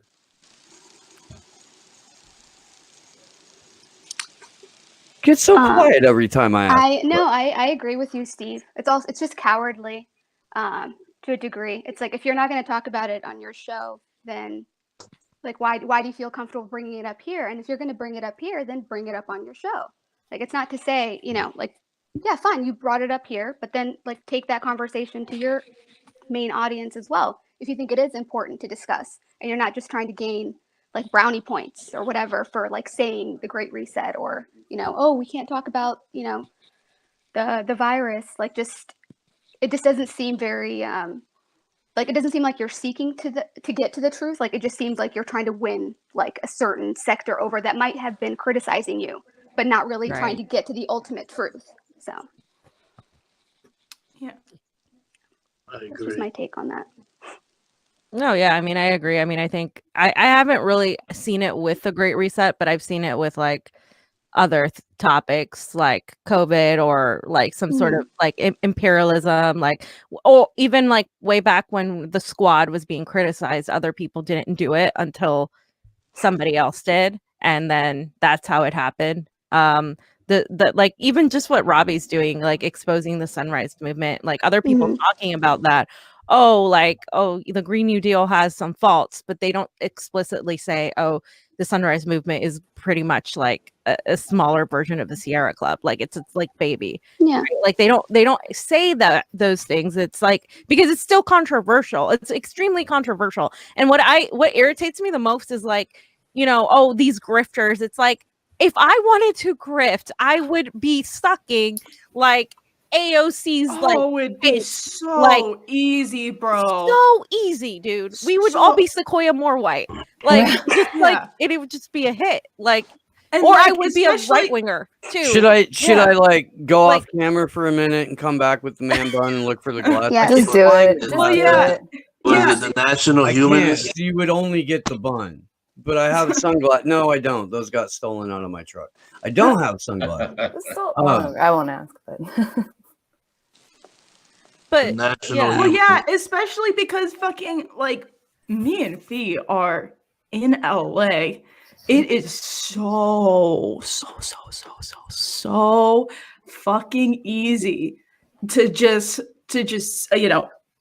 like step back and then go into your little team bubble, whether it be left or right. Like, especially knowing the people that we know, it would be so easy to just fucking stick with them and do the little and go through that little routine of fucking yelling at the cops about not wearing a mask. Let's go make some Trump supporters look fucking stupid. Let's go yell at a clear ass fucking grifter about how they're racist and homophobic instead of just fucking, I don't know, ignoring them because they feed off your anger or just fucking, you know what, fuck it, I'm gonna say it for a 300 show, just knock them out the first swing, honestly. Like, Remember, like, if boys you- and girls, it's only simple assault, which is a misdemeanor, if there's no proof that you had premeditated what you did and you kept your fucking mouth shut while you were doing it. Yeah. thank you. Yeah. Public service announcement. Oh yeah, I was gonna say public service announcement. Yeah, like CSA. it'd be so easy to just fall into this, like, you know, culture war, total fucking, oh god, it would On be either so end, right? On either end. It would be so, all right. like it'd be so easy for us to become like a what do they call it? What's that show, Fee? That dude, that fucking, I forgot his name, but it's like that white dude that comes with that Bryn girl, and they're like fucking right wingers, and they're always harassing people. They have a Caitlyn Bennett. No, not Caitlyn Bennett. Oh. No, Fun it's girl. no, it's like an LA based person, but it's this one dude that always comes and like he comes with this one other girl named Bryn, and they're both like clear fucking grifters. It's okay, so but culture war fucks, okay? Because I was trying to name a channel specifically, but I literally can't remember their name, because then I was gonna say not only is it easy for us to become generic culture war channel, it's also super easy for us to become a status douche. Yeah. Yeah. She just laughed. Yeah. The grifting thing, I don't know. That word's starting to bother me. It's getting pretty overused. It's just so misused. Exactly. You don't make Cover any the money grift. off of like saying elections are unfair, or of like, or talking about Arizona audits, you know, or like, or any of this stuff. Like, you don't make any money off of that. I don't know about, No. like, I there's like zero, and like it's just so it puts us in a situation where it's like, you know, it or unpopular. And another thing I wanted to point out about the what is it, the Better Discourse event, is that Jack Sobiak was there, right? And I'm not a fan of him. I've never been a fan of him, but when he was there and in the actual panel, he was actually arguing against a more I would say like an actual neocon, right? A full-on neocon.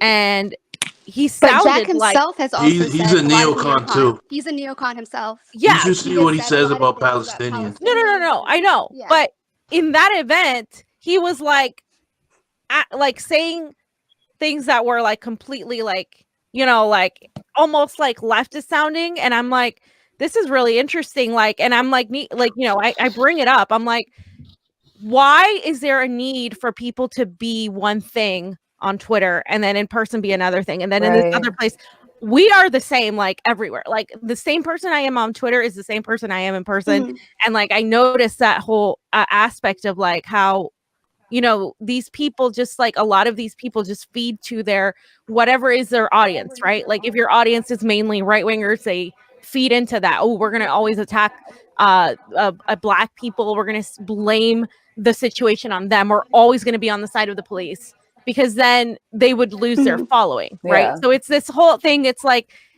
it's become like the independent media in itself They're held hostage by mirroring. their brand. Right. Yeah. It's mirroring in mainstream media. So But then they what have the no fuck is the point integrity. of it? Right. Like, there's It's no all point. it's There's all no about integrity. winning an argument. They Yeah, want it is. they don't care about the truth. They just care about what the bottom line tells them to do. Exactly. Yeah, It's all that's about arguments. that's That's why fucking you gotta tech. like me and Seb's friend, yo, bro. He always says this. It's all about character assessment. So then, like, you see these patterns continuing to happen on the left and the right. Jordan Sheridan, Jack Posobiec, same type of thing going on where they don't have any integrity. It's all about what can I do to get to further along my channel, further along my access to Bro, like whatever. textbook example, Cassandra Fairbanks. Yeah. Exactly. Like she Cassandra Fairbanks and Tim Pool. That whole drama. like she and the Lubers, thing do you is- want to weigh in on that? Oh, I love what Lubers. I'm gonna say on this. Damn Or are you it, like Lubers, are you AFK? He's probably getting smokes or something. All right. Mark, I love it when you weigh in on that topic, though. God damn it. What the hell's X when you need him? Nobody better to field that question, though. Or that, I know. We'll come back to it. I hope he comes back. Yeah, but like as I was saying, like the reason why I bring up Cassandra Fairbanks is because she's like the textbook fucking example of that shit. She's fucking supported Bernie in 2016, and then she completely flipped when she saw what gets her money. When she saw like, oh, fireworks are going off. Antifa, give me money. Like, so I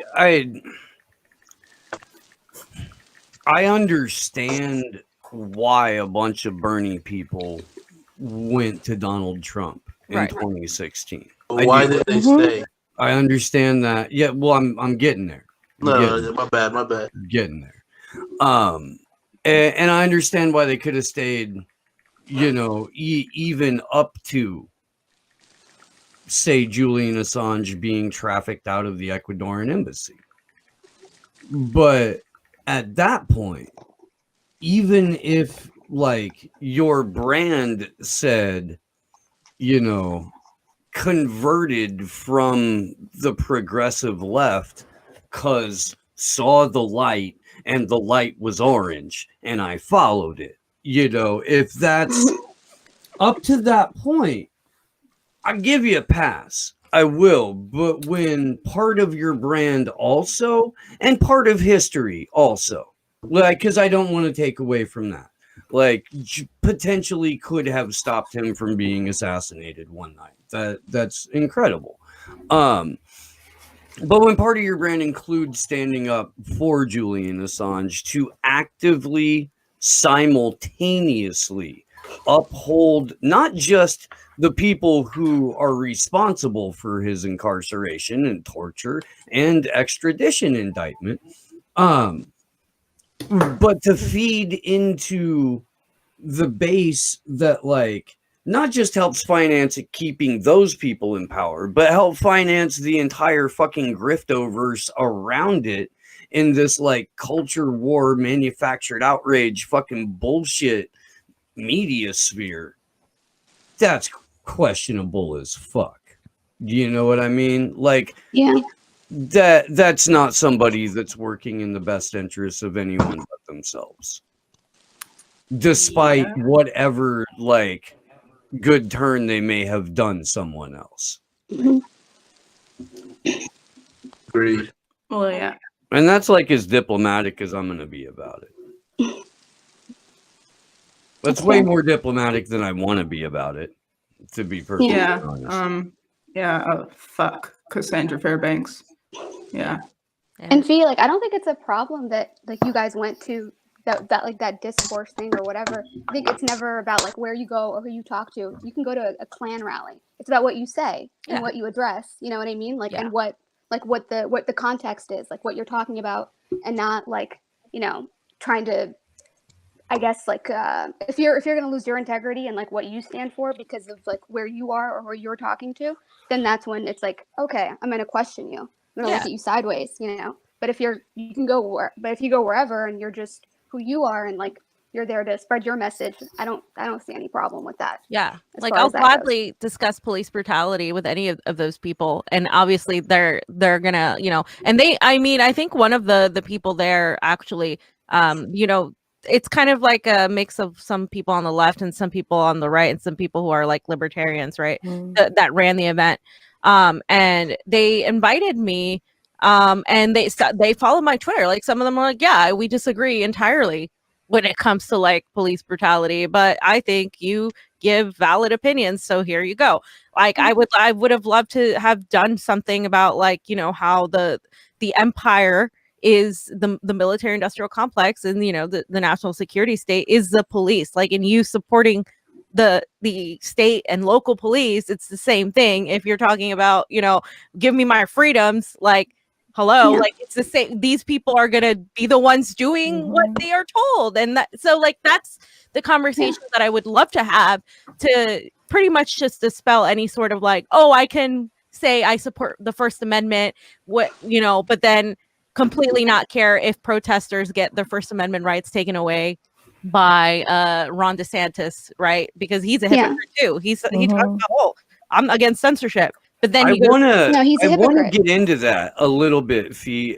But real quick, if you'll let me run through it real quick. Would like to thanks to people who left some tips over on the Rockfin. Kimberly asked, hey, what books have you all read that, if banned, would be a great loss for future generations? I want to stock up before print goes extinct and digital is revised. Would love to answer that, and we'll like make sure that we do.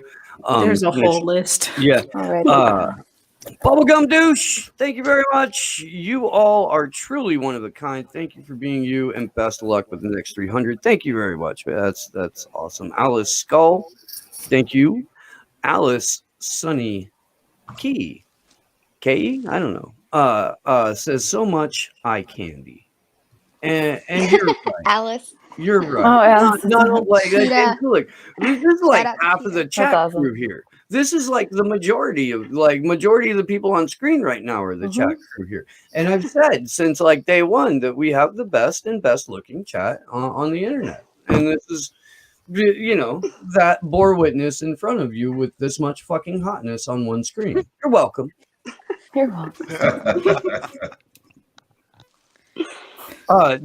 Somebody throw out a book recommendation or two? That's a fantastic question. And then I do feel like, I don't know how long you got, but I would love to talk about the anti-protest bill, because it speaks to a lot of larger stuff. Book recommend. There's so many. Any dialogue by Plato. Dark I was Ops. trying to think like when. Dark Ops by Commander X. Fucking love reading about that shit. Just. I think Propaganda by Edward. Y'all throw out more. I'd go with The People's History of the United States. Attack on Titan manga. Cypherpunks. Demon Slayer manga. Democracy Incorporated by Sheldon Wolin. Ooh. Yeah. What's Confessions of an Economic Hitman? That one too. Profit, Pathology, and Other Indecencies by I'll give a nod to Ryan Christian and say A Confederacy of Dunces, because that is an excellent book. Oh yeah, I was thinking about that. Dunce. I love that. Anything by Edward Bernays, just all about propaganda. Burning in Water, Drowning in Flame. Charles, who's that? Charles Bukowski? Oh, Bukowski. Yeah. Bukowski. Yeah. What's his name? William Bloom. That's Was it Killing Hope? If you want to learn about the CIA, if you want like a good explanation. Yeah. Oh man, there's so many. So many books. It's William really a Bloom does book. a good job. It's not really a book, but I love reading Fidel Castro speeches. Sorry, that's just a niche thing that I do. No, speeches are interesting to read. Yeah, I love. A lot of people like those. Fucking anti-imperialist leaders' speeches. Yeah. Just any historical documents, just to have. It's I've like always downloading them just to keep, because you never know. Guys, can we just throw the Anarchist Cookbook in here? Well, yeah. Okay. We'll throw both of them in.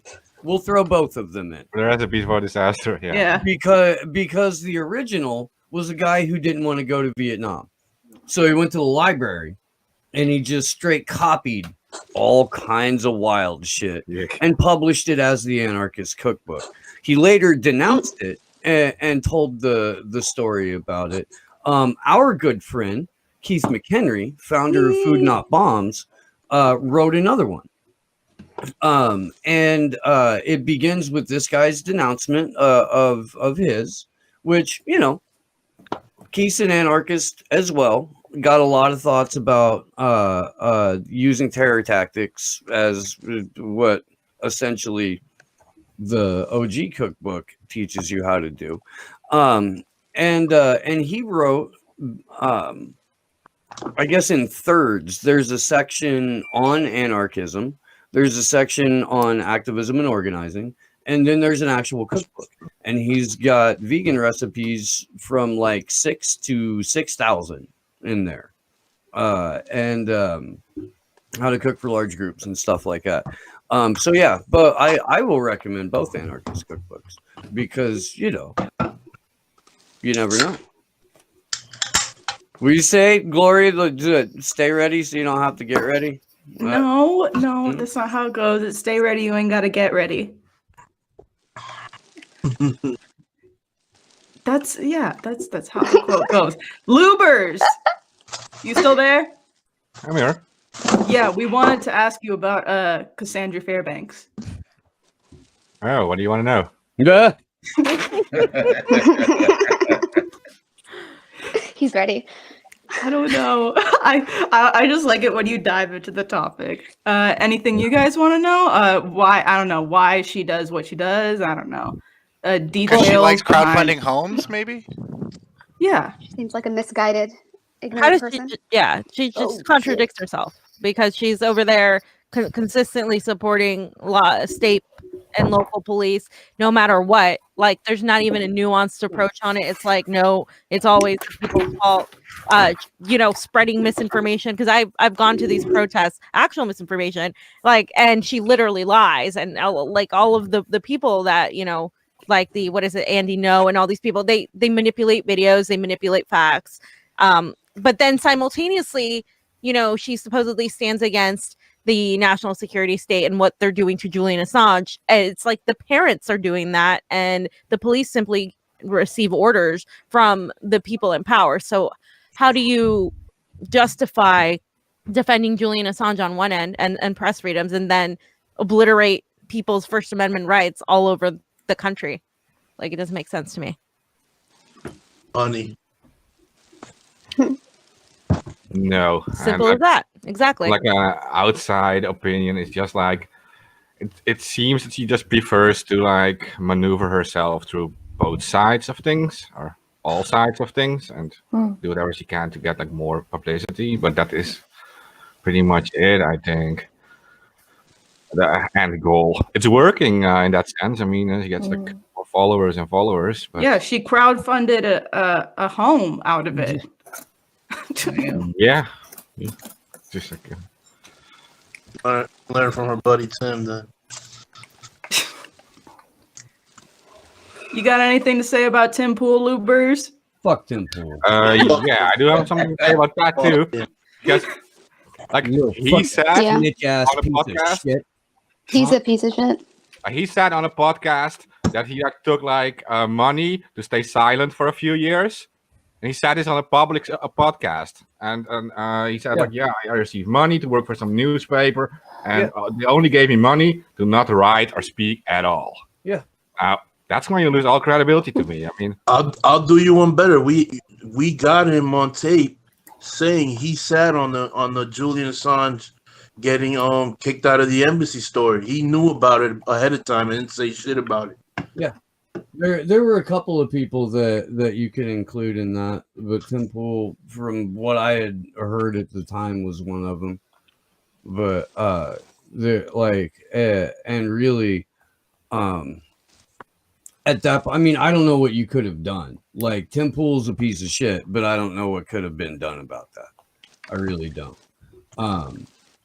Had I found out, I would have gone public with it just because. You know, the information. Steve, he said I'm paraphrasing. He said that would have been the biggest story of my career and he didn't publish it, and he still reaped the benefits. Well, yeah. I mean, look, dude, people have a history of going to jail around him. He has no history of going to jail. People have a history of increasing their hardships when they're in his, unless they're like part of the clique pushing out the same talking points, you know? Like the only person who really fucks with that dude that I don't just absolutely write off every time is Luke Rudowski. And he's not like, oh, I don't think he's still living there. His RV was there last year. Yeah, that's kind of weird. Like think about it. Luke Rudowski's the 9/11 guy, bro. You're the 9/11 guy, and you're falling for this dude shit. Like you're too smart for this. Or I don't think he's followed for his shit. I think he's no. You know what I mean? He his sees. audience. Yeah, he sees the audience, and he's like, I'm gonna play my part. Which again is a fucking scumbag move, just for the record. Yeah, that's fucking slimy. What happened with Tim in Venezuela? He got kicked out because everybody said, "You're a fucking asset. Get the fuck out of this country. Get away from me." Yeah. He was there on behalf of Vice, or like at the time. Yeah, he was there on behalf of Vice. Which was started by the founder of the Proud Boys and Obama. Sycophants. String Lovely. bean. God That's damn all it. I can think God of whenever damn I it. think of Dude, him anymore. I know. Yo, don't bring that shit up, bro. I know. Once you see the image once, it's all you can think of whenever he glad I comes haven't. into the picture. I'm glad I haven't. I mean, on the plus side, Ant, I guess it wouldn't take a lot of blood to bring it up. Oh my god, no! Right. Oh. But about Tim Pool though, like, but the thing is, like, we all know this about Tim Pool, whatever. But then you have someone who claimed, who is a progressive, like with a big platform, like Jimmy Dore, who will have him on and give him a softball interview, knowing like what this guy, like, if you, like, if you're about, Did he know what Tim Pool was about? He didn't know at the time. Jimmy Dore's pretty I'll give famous Jimmy for that. doing like no research. No about research. guests before they come on. Which Or, is and crazy. like, Whitney. definitely not reading their work unless it's like Chris Hedges, then like he'll wait 3 months between having him on so he can read some of the stuff. But then you when can you're say the Well, same that's a thing good about point, Rachel Ted. Maddow. But you Yeah. can say the same thing about Rachel Maddow. Like, oh, I didn't know that he was, because if you're supposed to be different from the mainstream media, then you can't, like, I don't know, like, you have a different standard. He's a jagoff, Red Sea. That's a cop out. That's his cop. He's a jagoff comedian. But when he wants to be a serious journalist, he's a serious journalist. But when he's at fault, he's a jagoff comedian. You see the problem here? Yeah. It's We'll inconsistent. go into that more, Anthony. I mean, dude, like, I mean, I don't want to hijack Steve's show. it's not. Well, It's look, not- I guarantee you, Jimmy Dore didn't go to the Young Turks so he could become a thought leader in the progressive movement. Yeah. I guarantee you. I guarantee you you wanted to build up his show. He said, I've heard him talk about it. Never been happier in his life than when he was doing the Jimmy Dore comedy tour. Yeah. Like that's what the dude wants to do. And what did you I call would him? imagine it's what he still wants to do. What did you call him, Steve? A paid performer. He's a professional performer. Well, yeah, he is. He is. I mean, shit. Yeah, he's a most comedian. of these Yeah. people in this space are. That could be a good or a bad I'm thing. not saying that to delegitimize what they do. I'm saying it so that everybody has that as a frame of reference. That doesn't mean that they're not sincere or passionate when they talk, but there's a practiced, honed skill to move the tone, pitch, and what of the conversation for maximum impact. That's professional. It is. Like, we clearly aren't there, but I mean, it's something that you need to think about, I believe, because it does kind of it helps you notice when it's very, very clear that there's been a line drawn in that individual's mind about what can or can't be said on their show. And we don't have time for that. We don't. I mean, every fucking blue check on Twitter is running fucking just support for the Great Reset. They have whole fucking conferences about it. Mm-hmm. Glory and I did a fucking deep dive on it and got called QAnon. How can we best filter the information in a media landscape so wrought with fake news? How can we, the good guys, the mainstream media, the arbiters of truth, carry out this on for the safety of the people? I know, Steve, the people don't know any better. They need filters on their information. Come on. Well, and then you run up against, the only truth teller on YouTube, where there's a list of shit that isn't getting talked about. Yeah. Or he talks about the same thing every week. Every fucking every week. Or every week. With the same guest. The same conversations to a degree, but just flipped ideologically a little bit. Happening in right-wing spaces too, and it's the exact same people saying that they're the only arbiters of truth, and that their show is the end-all be-all of information, and people are just stuck in a team sport mentality. I know I've said it before, but it just drives me fucking crazy to drop in on a show that I haven't looked at in a long time or ever and see the same conversations taking place in the YouTube chats about where people are politically, who they support, all that kind of shit that they were 5 fucking years ago. Yeah. That's we discussed before, Steve, that is the mainstream creates a narrative, and these so-called alternative media then respond to that narrative. And they don't create their own story out of nowhere. They respond to what the mainstream media does, and then obviously they're going to be against it, they have the opposite view. But they still let the mainstream media create the whole story. That's the business model. That's the business model. Yeah. You mentioned that, Steve. As your baseline content, huh? You said if you're in the independent media space and all your sources come from mainstream media, what the fuck is the point of your show? Yeah, I don't understand why that's the model. Is it to say, hey, this is why they're wrong? Or are you just perpetuating what they say? It's based on the successful business model of what is clearly now based on financial records absorbed into the Democratic Party. It's based off of the TYT model. Yeah. Mainstream media clip, wag your finger. Next clip, wag your finger.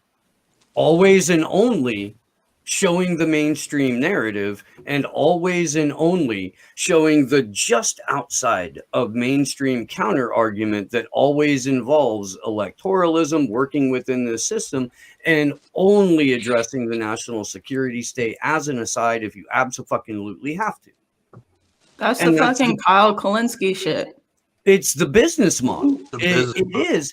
And fucking, again, 300th episode of this show. How many mainstream media clips have you seen here? Never. Half dozen, maybe a dozen, just for some, as an answer. I don't know. Maybe not even. Narrative management works. Huh? To see how narrative management works. Yeah, that's a good way if you want to show that. But as soon as we were established enough in the space to get the kind of guests that we've always got and always wanted to get. Like that's who we're focusing on. If we cover an article, 9 times out of 10, it's from an independent journalist and an actual independent journalist, because we're the independent media. So we're going to show you other people from the independent media. That's how it's supposed to go, right? Right? I mean, I don't know. I know that we're not making the money that those other shows are, and I know that we don't have the fucking YouTube audience that those other shows do, but we're better, and it shows on Rockfin when we're, you know, fucking just under 5K there, which is right where we're at on YouTube, which is fucking hilarious, by the way. We're right up there with the 9/11 truther guy and the anti-vax guy. Yeah. Nice. Like the top 4 videos every week. Good company. Have Slow News Day in it. The top 4 videos every week, or the top 8 videos, are all comprised of the MCSE network or the Union of the Unwanted. And there's overlap on MCSE and Union of the Unwanted in terms of who goes on whose show. Like, it's us, y'all. We're fucking killing it there, you know? and that speaks to the power of independent media when you're not trapped in a fucking filtered space. Yeah. And think about how they go about, like, these channels we're talking about, how they go about it. They're covering mainstream media. They're telling you we're critiquing mainstream media. Then when mainstream media regurgitates a bullshit narrative, they believe the narrative instead of doing what Steve does, what Combo Couch does, where they have independent journalists explaining them the situation, not get the fucking news from the people that are lying to you from the get-go. And then that's the problem. And then their audience never learns this, and they just repeat the bullshit that they've been told. And then the cycle starts all over again. Well, and they get fucking complete and total memory loss because these guys used to be against Big Pharma.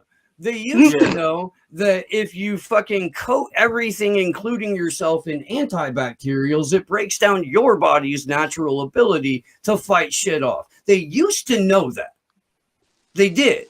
And all of a sudden, now, all of a sudden, no one can remember the various lawsuits against Pfizer and Johnson & Johnson. Yeah. and No. AstraZeneca. Or Yeah. Operation Oh. Paperclip, InQtel, where they buy academia, they buy the doctors, they buy the professors. How do you forget this shit? And then you listen to the same people that are bought offline of you, like Fauci and these people. Okay, so I'm fucking convinced now, and I'm gonna start the Memory Hole podcast. There you go. And I'm gonna try and put that together like immediately. I'm serious, dude. I'm serious. That's a good idea. That's a good idea, bro. Yeah. There's so much that's just vanished, and I think it would be of value, you know. Yeah, like the CDC, what was it, the swine flu epidemic, where they switch out the actual vaccine for the fake one, and people don't know this shit. They look at me like I'm crazy. They look at like my contemporaries like, yo, what are you guys talking about? You guys are some fucking conspiracy theorists. Oh, fuck it. At This this shit point, is let 'em hidden. call This you shit it. is not. Is not talked about. I thought the environment mattered, so we're not just going to talk about the fucking microplastic pollution that takes place because of masks, or the fact that The surgical deep sea mining. or the fact that surgical masks are literally left everywhere. It's like, bro, the next time I get one of these fucking virtue signalers that's like, oh, you're not wearing a mask, you killed my grandma, I'm gonna just be like, all right, thanks for fucking strangling a sea turtle then. Good going. Just, I don't know, just to fuck with people, honestly. It's like, and like Anthony said, the fucking deep sea mining shit, like, they're making moves, guys. They have a fucking robot at the bottom of the sea collecting cobalt samples that just got lost, that they're currently trying to recover as we speak, because they're going in full motion to mine the bottom of the ocean and mine like resources found in hydrothermal vent communities, like. And like, Colonial pipeline spill. Colonial pipelines, guys. I thought the environment mattered. What happened to that? Come on, fucking pussies. And like, there's levels to the team playing. Like, you could have people who do great work, like the Gray Zone, and then like because they're part of a team, they can't critique China on certain things. Red Sea will attest to this. They can't say China's fucking over people in Africa. They can't say that. They only talk about certain regions that benefits a narrative, whether they're doing it in good faith or not. I don't know. I'm not gonna say one way or the other. But like the team playing is very, like, that shit is very destructive. Anybody can get critiqued. Like you got, like, we gotta get out that space where there's like, I need a daddy figure. I need somebody to be the good guy and somebody to be the bad guy. Like shit is not black and white always. Remember, Aunt Nuance was the second casualty in that marmot. Oh, it always goes back to Got this. stuck in the Large Hadron Collider and forced. Here we go. Oh, shut it, Glory. I like the story. Of all timelines. What? I said, shut it, Glory. I like this story. I like the Jared Beck theory that it always goes back to the Beatles. No, he does say that. I mean, it goes back to have him Tavistock, on not every the Sunday. Beatles. Okay, Tavistock. But I like the Jared Beck theory. Because really, you don't want to give the Beatles that much credit. Okay. Okay. Fair enough. Or Bob Dylan, fight me, Kendra. Hi, Kendra. I love you. Didn't they bust those girls in, like, when they were like greeting them or whatever? Did they like bust those girls in to like film the whole thing? It was like propaganda. Yes. Yeah. It was a very large stage production. Yeah. It was that included selling Beatlemania. Yeah. Yeah. I mean, no, look. but I feel you, Anthony. I know what you're saying about the gray zone thing, because it's like I know that there's a lot of State Department stuff that's about China, and that's, of course, like, that's, but you're not coming from that angle. So like, if you have exactly. If you have, like, for example, like Gray Zone's using, they use Gareth Porter to be he's the one that's writing about the so-called Uyghur genocide, whether or not it's happening. I'm sure it's not the way that the State Department is saying it. However, it's just, you chose Gareth Porter to write it. The very person who denied the Khmer Rouge co-wrote a book with someone denying it, that any of this was even happening, with Pol Pot, who is a CIA plant who lasted until the late 90s because of that, like, completely covered for him. Chomsky was completely on board with this, and you picked this person to write about the Uyghur thing. It makes no sense. Like, the optics of it doesn't make any sense. He's never talked about it. Fucking numb Chomsky, bro. I'm just saying, like, I'm not saying Gareth Porter can't get things wrong and then address it, and then you can move on from it. Like, of course, and everyone can make mistakes, but he's never really addressed it. No one's ever really asked him to, and it's just like, we're just supposed to be like, okay, whatever. But it's like you're leaving room for people to, like, poke holes in you now. Like, it's just weird. Like, why would this person be the one writing about a genocide when he denied one? Same thing with like Ben Norton and Danny Haiphong with Jeffrey Sachs. Like, Jeffrey Sachs was a libertarian economist who was in charge of fucking over the USSR when it collapsed. And then you got, like, okay, he's talking about Venezuela, he's talking about Syria. But it's like, dude, like, if George Bush offers you Medicare for all, do you trust him? Because of the policy? Like, do you not, like, at all, like, take into account what this person has done in the past? Like, these, like, I don't understand. Like, especially when you're one of those circles where, like, you like communism. Like, do you know what this guy has done, like, against your ideology, and like actually fuck people over? Okay. And real quick, because Seb's mentioned his name. I'm getting fired. I'm getting tired of fucking numb Chomsky, bro. I'm so tired. I didn't mean to trigger you. I didn't mean to trigger you. Like, no, you did it. It's just that, I mean, well, I guess you did, but like, I still wanted to go on I've like been meaning to go on a rant on him anyway, because like, I don't know, maybe it's because an age thing, because like I didn't grow up with him. So I just don't, but like, I don't understand the reverence for this dude. Right. Like, okay, manufacturing consent. Yes, read the book and move on from the dude. The dude was fucking cheering for regime change in Syria, fucking showing, Yugoslavia too. yeah, cheering on the white helmets, sheep herding for Biden, for fucking Hillary. for Hillary too, saying that like Trump is the greatest threat to democracy, pushing all those bullshit talking points because he's fully integrated into academia. And now like every time like one of these dumbass motherfucking progressives needs to make a point, they go running over to Daddy Num Chomsky and they're like, oh, well, you're gonna disagree with Noam Chomsky. Yes. Remember, Glory. Remember, Glory. He's been at MIT for what, like 50 years, and he's done the work to stay there. He's carried the water to stay there. Same thing with Angela Davis and the UC system, and quite frankly, same thing with Cornell West. It's like he's Chomsky, and I raise you Michael Parenti. I mean, so much better. That's the homie right there. Yeah.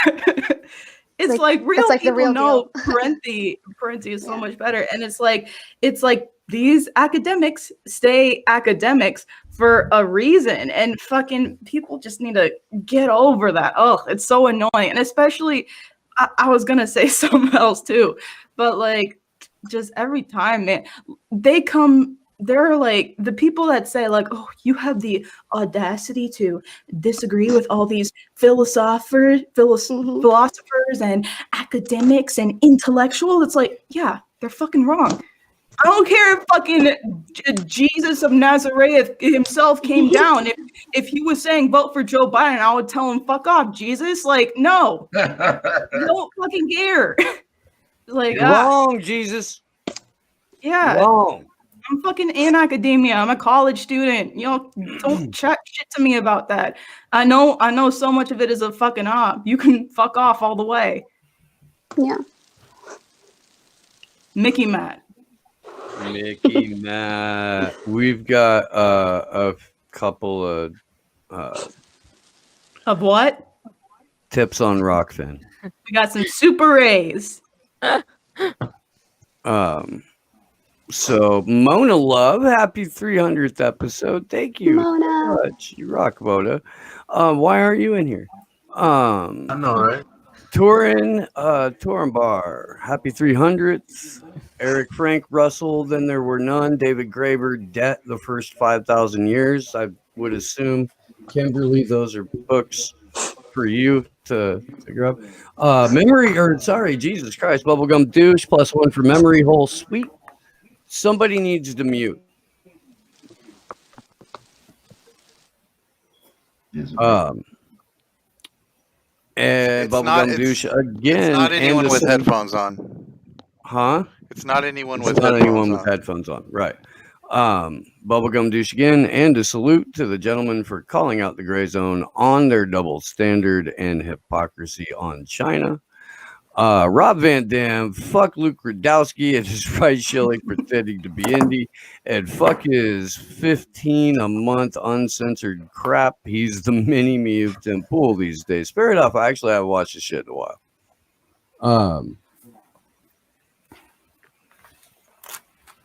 Should I do it, Sleepy?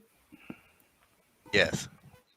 Thank you for the Super Rays, everyone. It's always appreciated on Slow News Day's 300th episode. Was that necessary? We got the double side eye on that one. Yes, Sleepy.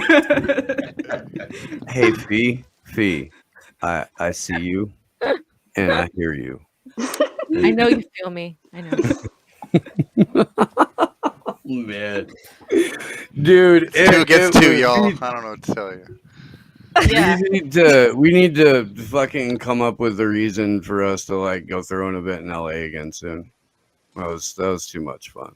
It was. Yeah, I was thinking like when I was at that Better Discourse event, like how we would do it so much better if we had the funds. Like the panels would be like better. Yeah. Like real discussions. Like obviously we'd have a panel on Assange and censorship and imperialism and maybe like narrative management and like all these different aspects. Obviously the Great Reset. Like it would be like how to make. What did you say? The black pill. like a black pill tour? I wouldn't do that. Yeah, I would have fucking set up the Black Pill tour, and I honestly think like we could do that in like small theaters or clubs, and it wouldn't necessarily break us or the supporters. Oh, Jason's coming in. Hey, Jason. How we doing? Service, everybody. How's it going, man? It's going. How's your 300th episode, Steve? It's good to see everybody. So far, so good, man. We got a couple. Pasta was jumped in earlier. Scott from Truthzilla popped in. Yeah, man, it's been fun as fuck. Got the moderator crew hanging out.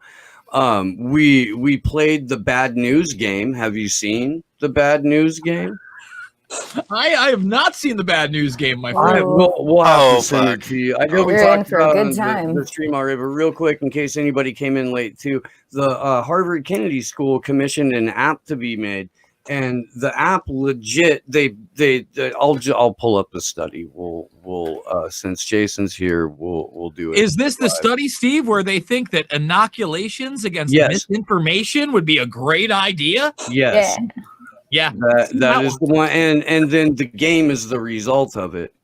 And they quite literally frame it because it's based on inoculation theory. So yeah, psychological inoculation, analogous to the process of medical immunization. We find that pre-bunking or preemptively warning and exposing people to weakened doses of misinformation can help cultivate mental antibodies against fake news. And here's where, like, down here in the recommendations, we find significant and meaningful reductions in the perceived reliability of manipulative content across all languages, indicating that participants' ability to spot misinformation significantly improved. Relevant demographic variables such as age, gender, education, and political ideology didn't substantially influence it. So, social impact games rooted in insights from social psychology can boost psychological immunity against online misinformation. And they recommend social media companies, governments, and educational institutions could develop similar large-scale vaccination programs against misinformation. Oh boy. Man. Can I bring up some good news? Yes, please. I mean, I'm going to put some good news out there for folks. Henry Kissinger died. No, he's still around. But New York City has now walked back the DARPA dogs. Yes. So actually, while I was getting my haircut today, I made friends with the local dude who does it. He goes, "Man, you should have been in here last week." And I'm like, "Why?" He's like, "I had this guy come in. He's all jerseyed up. He's telling me how he's from Jersey, but he's lived in New York City the last 7 years." And I go, "Well, why are you here?" And he goes, "Because a couple months ago, a DARPA dog came up to me and told me to get away from another person, and that was it." And as soon as that dog told him it was not okay to be next to another person, he decided, I'm really going to pack it up and go. And look, we got to fight all these things tooth and nail. I just came back from another localized meeting where we're having strategies to get in front of school boards, into county councils, everything local, because the federal government has turned their backs on us. And on top of that, the upper echelon of most of these state authoritarians have also turned their backs on us and made us resort to things like recalling Gavin Newsom and trying tooth and nail to get Andrew Cuomo out there. But these guys got their tricks, right? Sexual assault allegations, misinformation, changing the subject, making it about right-wing white supremacy for the reason they want to get rid of Gavin Newsom. So we got to get hip to those tricks. We've got to organize. We got to vocalize and get out there. And Steve, I know that I see Fiorella down here. I see your lovely co-host, Glory, have been instrumental in doing that over the last few months and few years. And I just want to commend you for doing that, because it takes more than being a keyboard warrior. And that's not, to dismiss people like myself that are largely commentators or talking about the news. But you've got to mobilize. You got to put your money where your mouth is, and you got to get out there. Thank you, man. And we do. With the whole point of this was to approach it from a place of activism, and you know, I mean, yeah, there's a bias, 100%. The bias is on the side of the truth. We have a very, very uncomfortable truth bias, and that will piss a lot of people off, and it certainly hasn't made us a ton of friends, but the friends we've made are fucking like the most solid human beings on the goddamn planet. And people that, you know, I'm happy to have stood next to already in the streets, Washington D.C., Los Angeles, you know, and soon to be many more. Like, I'm really glad that you're doing something in Iowa at the local level, Jason. I do. I think, like, look, man, I shit on electoralism because it's rigged, but there are ways that you can take over a city council. There are ways that you can take over a board of supervisors, and at least for a little bit try and, you know, push back against some of the coming dystopia through the mechanism that exists. But we're, you know, I mean, I'm on the opt out, Jay. I am. It's land, it's community, and mutual aid networks and trade. Yeah, well, let's talk about community for a second, Steve. So, you know, one of the things that I'm doing that anyone here in this conversation can do is I am organizing a Mother's Day picnic. I'm taking the maskless out, but I would be very surprised if people showed up with a mask on. Again, I don't care how you voted. I'm dropping $500, $1,000 on food. We're going to be there from noon to 5. It's out in Bettendorf, Crow Creek Park in Iowa. Please come, have your own. And you know, I was out there today with my niece. It's great. There's baseball fields, there's soccer fields. I'm almost hoping sporting events are also going to be going on because we're inviting the entire community. And basically what we're saying is, hey, it's okay to be a human being. We want our kids to play together again. Okay, you can have a hamburger. You don't like hamburgers? I got steak. I'll do vegetables. I'll even do vegan stuff. We'll do it. We'll do it. Pasta, did you hear that? Don't let Pasta hear that. Now, listen. Pasta will be We're texting doing you all. nonstop with recipes now until the picnic. Yes. You will To be not fair, stop getting vegan recipes. His vegan food is good. Hey, listen, all I'm saying is the most political thing that I'm going to have on hand is a pamphlet for somebody and a QR code that will link them to a document where they can get other information. If someone comes up and says, hey, how could you be doing this versus while all this is going on? And by the way, my park, there aren't people in masks. I was shaking hands today with people I didn't know. There isn't that amount of fear, but let's say that happens because, you know, it might. I'm going to have flyers ready talking about what Fiorella treated herself with, the many countless studies, clinical trials that are out there. I'm going to be having a flyer that talks about budesonide. We don't only have that Oxford study anymore. Just so people know, in April, the Lancet did another double-blind trial where they found the same exact thing for budesonide in early treatment, where 90+% of the time it will keep you out of the hospital. It will keep you out of the ICU. It will make sure that if you do have symptoms, you will have less over 28 days. I will have, again, all this present say, so what are you afraid of exactly? We have all this stuff, but the real fear is implemented by the institution. For instance, yesterday, I see my aunt, Michelle. She's out in Virginia. You know, they have a lot of bad things going on there medically.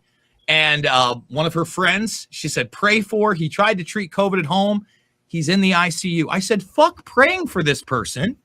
Get them ivermectin or budesonide immediately. Do you want to save this person's life or not? Or do you want to play pretend? And I'm not saying that prayer and the power of powerful thought and getting behind each other is bad, but there is something material you can do. She comes back at me and she says, Jason, it's the first information that I shared with them. And they shared it with their doctor. And the doctor refused to give this person ivermectin. They're currently in the hospital. And I said, look, and I sent them this article, and anybody can check this out, but I said, you need to threaten litigation right now. I mean, this is somebody's life. What are we arguing about? So just so people understand, let me see, let me make sure I can bring it up. Economic standard, is that not there? Kendra? So in New York, in Buffalo, they actually did have to sue. I have it up right here. Hold on. So if I do this to you guys, here it is right here. Ivermectin's landmark court battle. All right. And this person was in the ICU. Oh, I'm sorry. This person was in the ICU. They were on a ventilator. It took again a lawsuit for them to get ivermectin, in which she was taken off the ventilator within 48 hours of her first dose. So lawsuit, though. Yeah, that's it. Listen, lawfare is our only choice, and threat of litigation. If your doctor doesn't want to save your loved one's life, you need to give them the big fuck you, period. And you need to get your loved one out of there, because if you're playing pretend with your loved one's life, what will you not play pretend with? Right? Well, it's a fucking excellent point. What up, Kendra? You here because I should talk Bob Dylan? No, is it a good time to bring up that there's no way that Jesus would vote for Joe Biden? I was just making a point. Happy 300th show, guys. That's awesome. Thanks, Kendra. Yeah. This was a very serious moment to come on and say that, though. But yeah, I was going to let Bob Dylan and the Beatles go, you know. Okay, you should, because it's a psyop. TBD. I need more proof. Everything you love is a psyop. It's true. I was just thinking about that. I saw an episode That's pretty much of Slow News Day titled that. Oh, really? Who was it with? Jared Beck. Oh, man, I love Jared Beck. Dude, that guy's so much fun. Everybody gets mad when Jared's on. Jason was with us for the JFK anniversary of his assassination. That was a wonderful show. That was wonderful, purely based off the fact that Pasta came out in sunglasses and a red velour tracksuit. That happened. Wearing that suit lately because we're watching The Sopranos. He's making Johnny and I watch The Sopranos, so he wears the velour suit for that event. Wise Guy Wednesdays, because he had a White Guy Wednesday thing. Oh, so now there's a Wise Guy Wednesday too. That's it changed to Wise Guy to be more inclusive. Oh, it's not White Man Wednesday anymore. No. But doesn't that make that less inclusive? Because wouldn't Wise Guy Wednesday include just purely Sicilians or Italians? Like, doesn't that further constrain it? You have to take that up with the. I guess Henry Hill was half Irish. Southern Italian. Sorry. No, I mean, but I guess the character in Goodfellas, wasn't he half Irish? So yeah, but he was never made. That's the point. He never got made. They never made it. Oh yeah, no, you're right. You're right. You could only get made if you were Sicilian, right? Well, yeah, you had to be at least full blood Italian, and then some different families it was basically Sicilian as well. It varied. Yeah, Pasta, you're gonna have to rethink that. You are. You are. Why can't you just be like, I'm trying to get you to watch this 20-year-old show that reminds me of when all I had to do was smoke pot and, hang out and go to work a little bit. You could do that. You could. They'd probably be like, yeah, I'll let you relive your youth. Come on, buddy. It could happen. It could. It could. He cooks really great vegan meals, like Italian meals, though. So. Yeah, I mean, then he would do that anyway. I mean, if you give him a theme, yeah, sure. Yeah. Sure. That's a guy who loves the theme. Hence the velour tracksuit. Yeah. Yeah. He crashed our Thanksgiving stream in an AOC shirt too. Oh, he did that. Yeah. He did. Jason, have you seen the Center for Health Security report that came out, I think, like last week? It is the technologies to address global catastrophic biological risks. Uh, And it just dovetails so perfectly with the Fourth Industrial Revolution and the Great Reset, and that National Security Council on AI report that we've been going through. I'll send it to you if you haven't seen it, but they talk about, Jason, self-spreading vaccines. Oh.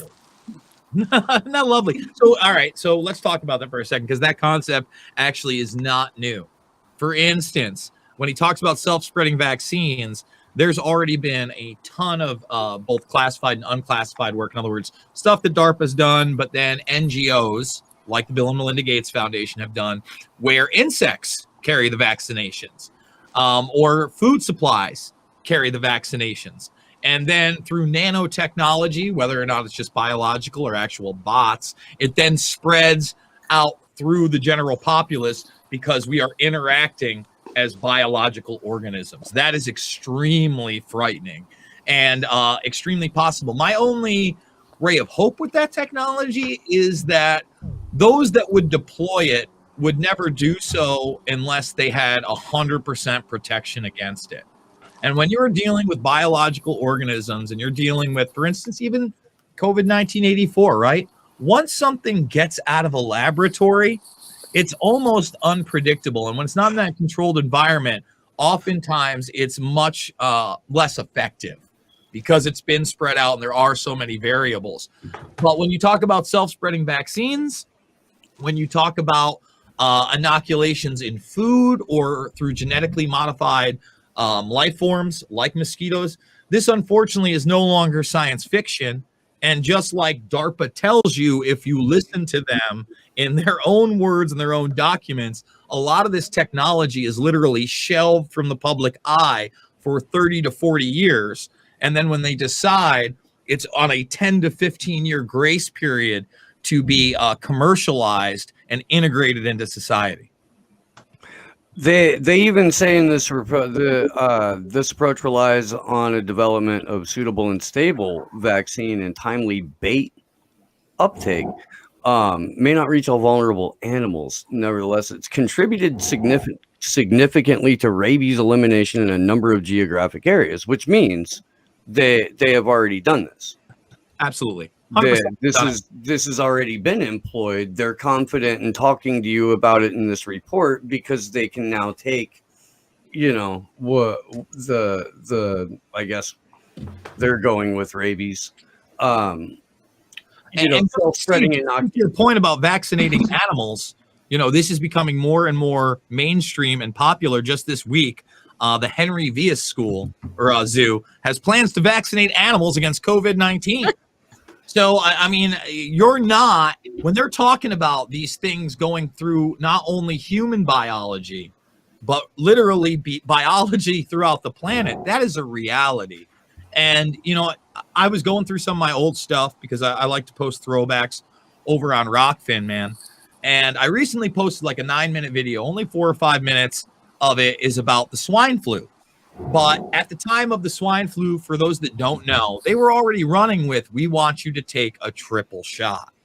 Okay, so the way it worked is they were encouraging you, because H1N1 was influenza B at the time. It wasn't influenza A, so they still wanted you to get the flu shot. But then for H1N1, they were already trying to sell you on the idea of 2 shots afterwards. Now, Meredith Vieira of the Today Show at the time wasn't that far gone. Even the scientists they brought on at the time wasn't that far gone. But what was the language that the scientists used? Uptick. Trust the scientists. All the same things that we're hearing now, then. And they weren't able to sell it on the population then. I mean, if you just see the conversation between Meredith Vieira and this woman, you'll find out why. Because they start talking about what? They talk about the inoculations from the 70s that didn't work. And that campaign and the Guillain Berets. And when Meredith Vieira goes, some people got sick, the doctor on the other side goes, no, some people actually died. Can you imagine a doctor right now saying that about the COVID-19 vaccine in any variety? Not even ballpark, bro. So, I'm encouraging people to go check that out just because it shows you, you have the predictive programming, you have the language and the infrastructure set in place, and they will push as far as they can until we push back to implement this stuff. And it's all still on the table and it's all still moving forward. Ta-da!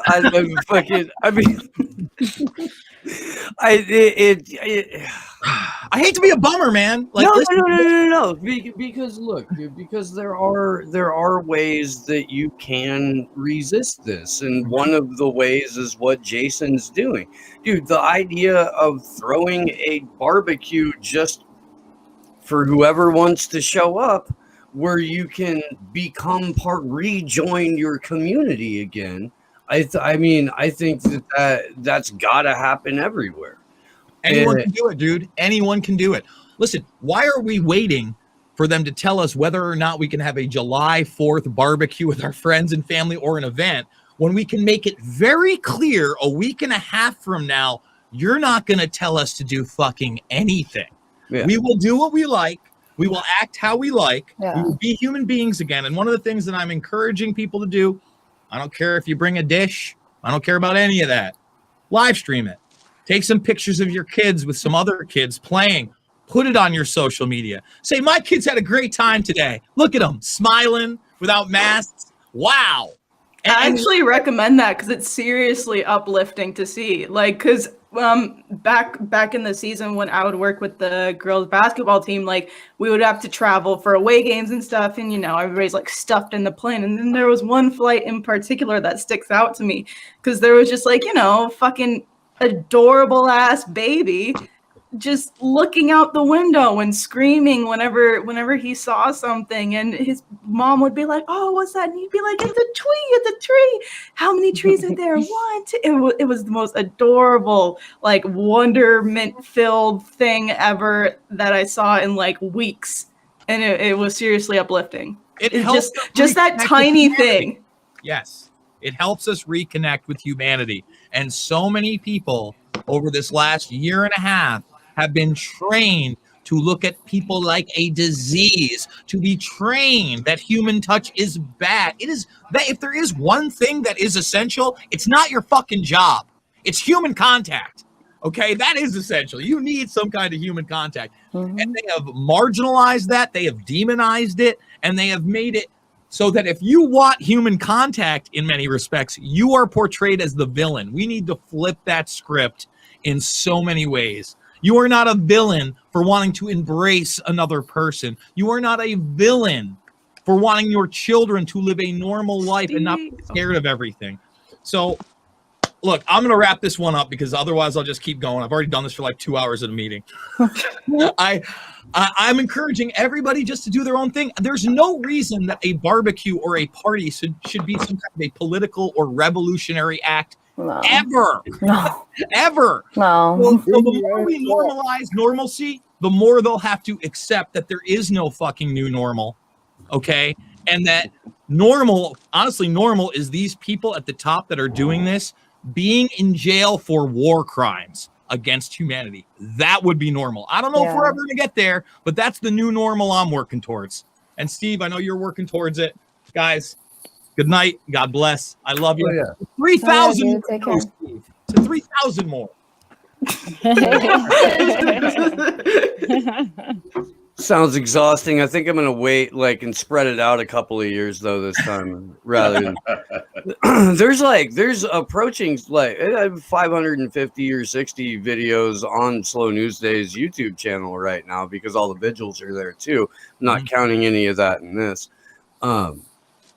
But yeah, dude, I actually right before I came on, Jay, and then you can go. But right before I came on, I got a phone call, and either tomorrow or early next week, I'll be meeting with the guy who owns TalkStream Live, who hosts Clive Lewis. Yep. About a spot there. Awesome. They would like to offer me a spot, or offer Slow News Day a spot there. Very awesome. Very awesome. I wanted to ask Jason a question before he left. Sure. I'm a huge fan of your show. I used to watch. I don't watch as much as I used to, But I've heard you speaking on this, and I wanted to know have there's been any follow-ups about Eric Schmidt working with Andrew Cuomo in New York to reimagine New York? That's Has there any been updates on that?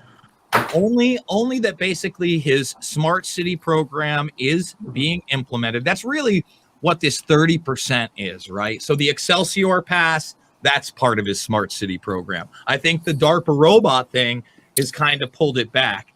But for those that don't know what he's talking about, basically at the beginning of this thing, New York was divvied up. He actually had Eric Schmidt. I'm sure you probably saw that Eric Schmidt on with him talking about the smart cities in one of his virtual conferences. So yes, they had the news conference, but Schmidt was there, just like Fauci did it with him. Michael Bloomberg gets the contact tracers. The schools are going to the Bill and Melinda Gates Foundation. But basically the goal of this thing, kind of outlined right here in Eric Schmidt and Jared Cohen's book, The New Digital Age. And these smart cities that they want to create are going to go beyond just New York City. You may see 3 of them in New York City, Long Island, that area, and maybe only 2 of the smart cities in upstate New York. More than likely, Albany being the capital, that would be a hub. And then more than likely, the other choice would probably be Rochester or Buffalo. But they want to expand that. That's why Andrew Yang is being pushed as the mayor there and talking about cryptocurrency, QR codes, etc. And once you get into this smart city directive, it is a directive in which they control not only your movement, but also the energy that you can consume. It all integrates into not only social credit score, but a carbon tax scheme, which they've paid into for decades. So as far as where that's going, there haven't been big announcements of it. Obviously, Cuomo just did his first actual press conference, I think in 3 or 4 months, where he, said these women are just looking for attention. It's not about the women, dude. Like it sucks you're a total like scumbag, but we got bigger things to deal with on Cuomo. And some of these things are that infrastructure. But even if they get rid of Cuomo, my man, I don't think they're getting rid of Eric Schmidt and his smart cities program. And I think a lot of that has to do with the public not even being aware of it, not being aware of Eric Schmidt himself, his influence in not only Google, but as Steve just talked about, he said National Security Council. He's on that too. He's on that too. So that report that he showed right there, that's an apparatus of Schmidt and his think tanks. Okay. Yeah. So oh no, it gets a little bit better. Oh, I know you gotta go. You gotta get out Andrew of here. Yang running point and NYC, that would be their wet dream right there. Yeah, it would. And people think that he's a hero. Math, bro. I wear a math hat and everybody thinks I'm the good billionaire. It's just like I tell everybody we're going to Mars or the moon, and everybody thinks Elon Musk is the good billionaires. Billionaires don't give a fuck about you. I promise you that. To get to that level, you are either one of the most sociopathic individuals on the planet, or you are working arm in arm with the most sociopathic and psychotic individuals on the planet. I'm going to leave you guys on that, but Steve, I love you. I love you too, brother. And I love so soon. So real Peace, Jason. Activity, which includes mosaic. There's all kinds of looking at, I'm sure, and yay. Yeah, the usual suspects. It's just so cities and everything, you just have the Internet of Things, and that's through every industry, and nobody's seeing that's just the norm. A lot of people, so that's like to switch that to a political view is, you know what I mean? That's a challenge. Yeah. No, so you know what I mean? Yeah, you're absolutely right. How do you talk to people about that whose livelihoods are wrapped in having to keep up with the IoT? Fee? You haven't said anything in a while, which is not gonna lie. I mean, it's rare as fuck. Oh no, there's just I didn't want to talk the whole time. I wanted to give other people a chance to talk. But I think it's going to be, I think the most difficult part is to get people to detach from programming that that if it's all around them, right? I couldn't even convince my family members to not get the vaccine. Johnny and I couldn't convince our parents, Same here. or my Same here. sister to My not get the brother. vaccine. And she's 18. She did not need to get the vaccine, but everywhere, especially in a place like Florida, either, you know, you have the Republicans and then you have the liberal. I mean, it's like, that's the world they live in. And even my mother, who, you know, who watches a lot of independent media, a lot of it. And she, you know, she likes Jimmy Dore a lot. Which my dad does not like him at all. So it's funny. But even my mom, who's like watching all kinds of independent media, the whole vaccine thing, she told me like on the phone, like, you're starting to sound like a little Trumpy, like, by not, you know, taking this vaccine. And like, I'm like, really? Just because I don't want to take this vaccine, all of a sudden, like, you think I'm like a right winger? It's just crazy to me. And I think Theodore had a really great article today that I shared, because it was big shout out. Dude, no, he was talking about like all just the recent shit, and he compared it to like a condom with like what it was like. He said it was like a condom made out of like pantyhose, snake skin or something. Bro, it big was shout out Teodros, because he's been cranking out those articles every day. I know, like, I know there's a lot of people that go hard against the vaccines, but my man will be out here like, nah, it's snake oil, it's killing you. No, like like with venom in his words, like you feel it. Yeah. Like, damn.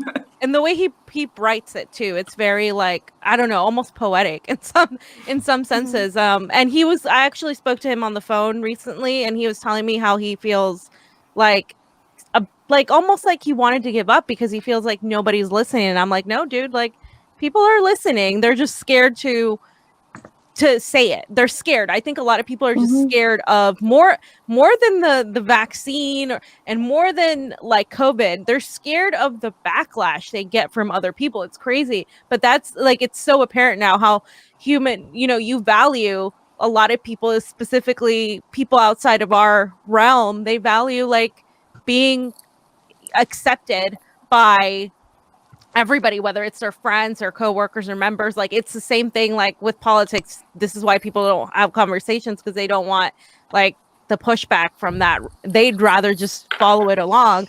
But I think we're starting to see even people who took the vaccine start questioning, hey, I feel sick, or hey, like, there's something wrong here.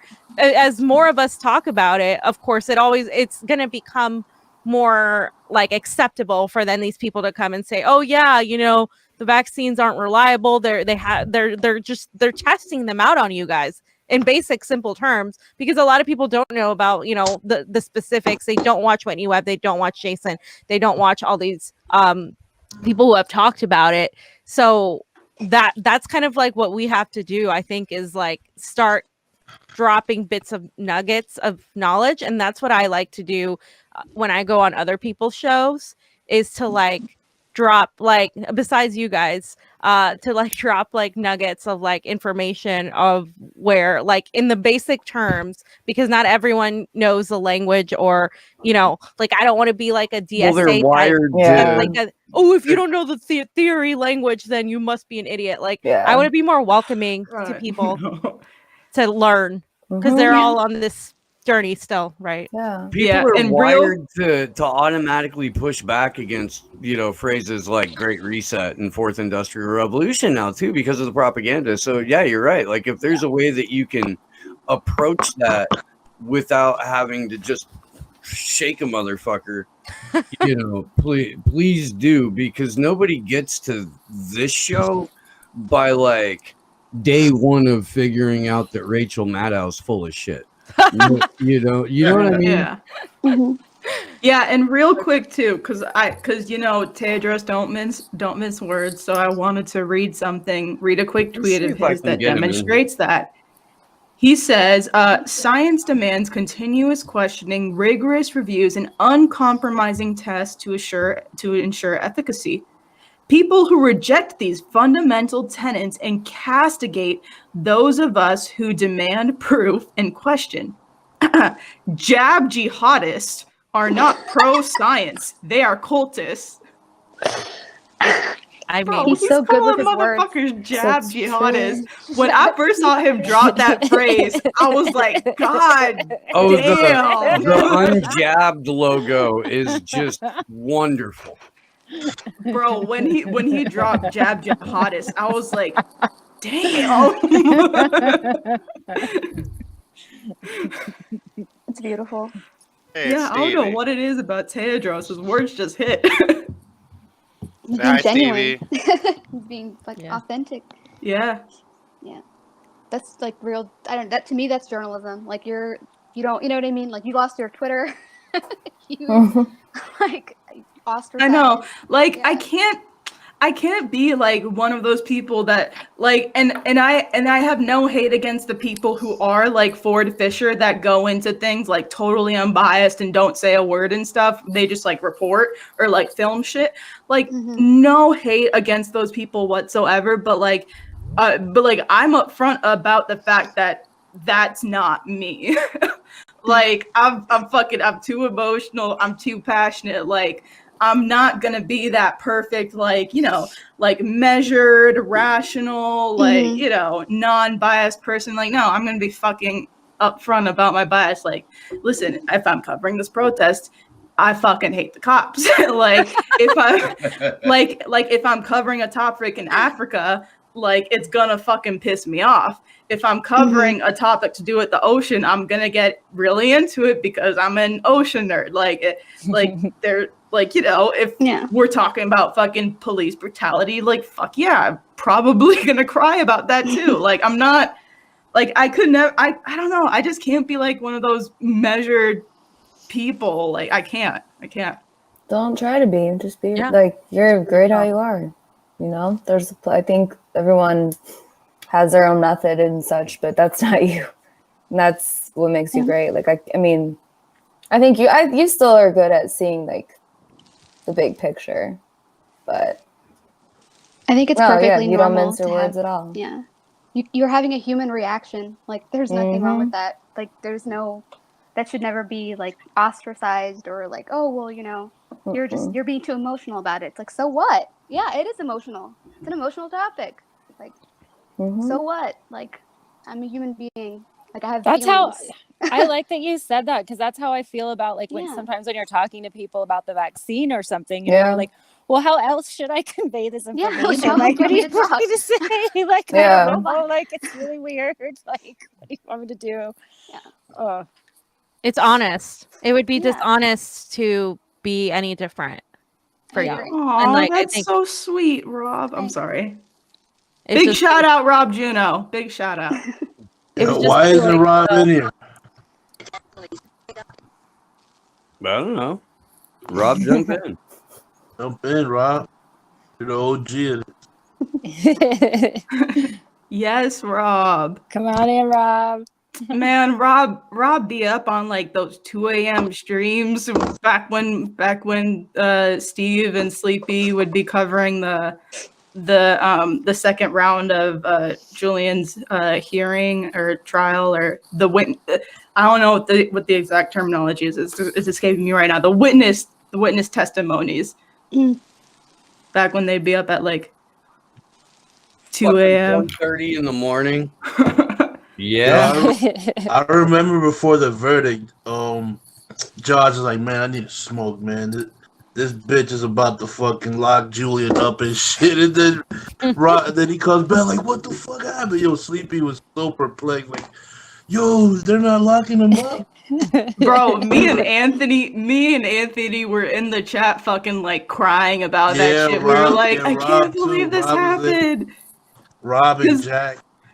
I know, and Jack too. Big shout out Jack, because like the moment she brought out that CNN article to debunk the UC Global spying, I was like, okay, like I knew, like I knew this was coming anyway, but like it's finally happening. So I just like got like sunk further and further. I was like, no, fuck, I'm so sorry. God damn it. And then I'm just like crying, and then out of nowhere, just this complete like 180 where it's like and we and saw no the people in extradition, the and I'm UK like celebrating. Yeah, bro, that stream was fucking that was memorable. I was in like shock. I mean, we were ready to, I was ready to like put her on the stake, and burn her. I mean, like we were so angry. I was just so angry, and then it was just, didn't Kevin's tweet even, Steve, say like, holy shit, or something like that? Like, it's just like, what? Yeah. Oh, I am never going to forget January 4th, 2021, man. No. Never, dude. That was just, and it was also, at least for me, and what Kendra was, it was the culmination of like no sleep. Yeah. And fucking, like mad planning and fucking like no sleep leading up to the no sleep. Dude, we were all mad as fuck leading up to that whole thing too. We were all mad as fuck. I remember it when we were on live. Madder than shit. All of us. Even I got pissed. We were so mad. I'm still mad. Yo, and some dude that day, some dude was like talking shit about Julian and Rob. Like he's like, "Fuck off, Rob." He kicked his ass. Rob. Josh was like, "Yo, you guys got it on lock." That shit was funny. I know, bro. Yeah, we have the best mods. All I know 3,000 of them. That's one of my favorite things about the chat, because like if a random cunt does come in, like first person there gonna be Rob, like, hey yo, bro, what's up? Get the fuck out of not like that exactly, but like Rob will like fuck around with them, and he'll be like going to bat for all of us, and big ups. And all y'all too. Y'all will be fucking with them, and then after you had your fun with them, you're like, all right, get timed out. Like a cat playing with a dead mice. Dude, the chat just wrecks people. It's a fucking, again, best looking chat on the interwebs. Hands down. Yeah. No offense to your audience. I don't know. I'm not offended. They're all your audience. Yeah, it's damn near the same. No, the combo couch chat is fun. It's a variety. Yeah, it is. Variety. Yeah, I look at other people's chats, and I'm just like, wow, this is really sad. Like you just feel bad for them. Yeah, bro. Yeah. Yo, like, and like y'all make those fucking bread super chats look like such degenerates. Oh God. And it's like I'm not know what you're talking about. I don't refer to people too often as like delinquents or degenerates in general. But when I see like fucking Destiny and fucking Vouch's like Twitch chats, I'm like, wow, this is the low point of humanity here. I immediately understood why a significant portion of the country doesn't fucking know a goddamn thing. I know. It's like, oh, we genocided Koreans during the Korean War. Pog, dab. It's like, oh my God. Lori, it's a lot of young people though. Yeah. Yeah, it's a lot of bots. Yeah, a lot of bots. Some young ass bots. Okay, and real quick, wanted to get in a couple of super rays. Thanks guys for that. It's always appreciated. Gave a little mini one there so Stephen Fee wouldn't get too exasperated, but also Sleepy J would be happy too. Anna Mears, thank you, says happy 300. Let's strap on some loincloths, recruit some aliens, and overthrow this oligarchy. Sounds fun. You had me at loincloth. But I'll stay for the aliens. Well, Amanda Weltha says, "Long live the truth tellers." Yes, they're always here. And then Costello, thank you, says, "Am I live or Rockfin?" JB in the hizzy. Live. It's live. It is. Wow. We do it live. We do it live. Yeah. Guys, for I have to 3 head out hours. now. I was gonna say we've been going for 3 hours, so we can kind of start to close out here. Fee, for like maybe the 2 or 3 people who are watching right now that don't know, tell people where they can find you and what you got going on, and you're traveling soon too. Yeah. Yeah, again, we're going to Arizona to look at the Arizona audit. Basically, for me, the biggest issue, I don't know if Pasta mentioned this or not, is the exposure, right? Right now, there are still people that believe that we live in a democracy and that our election system, in spite of, the fact that politicians are bought, and in spite of the fact that we jail journalists to expose war crimes, in spite of all of that, they ignore all of that and think that our elections are fair, right? So if this audit takes place, I think it will expose that lie. And if it doesn't take place and the FBI comes in and seizes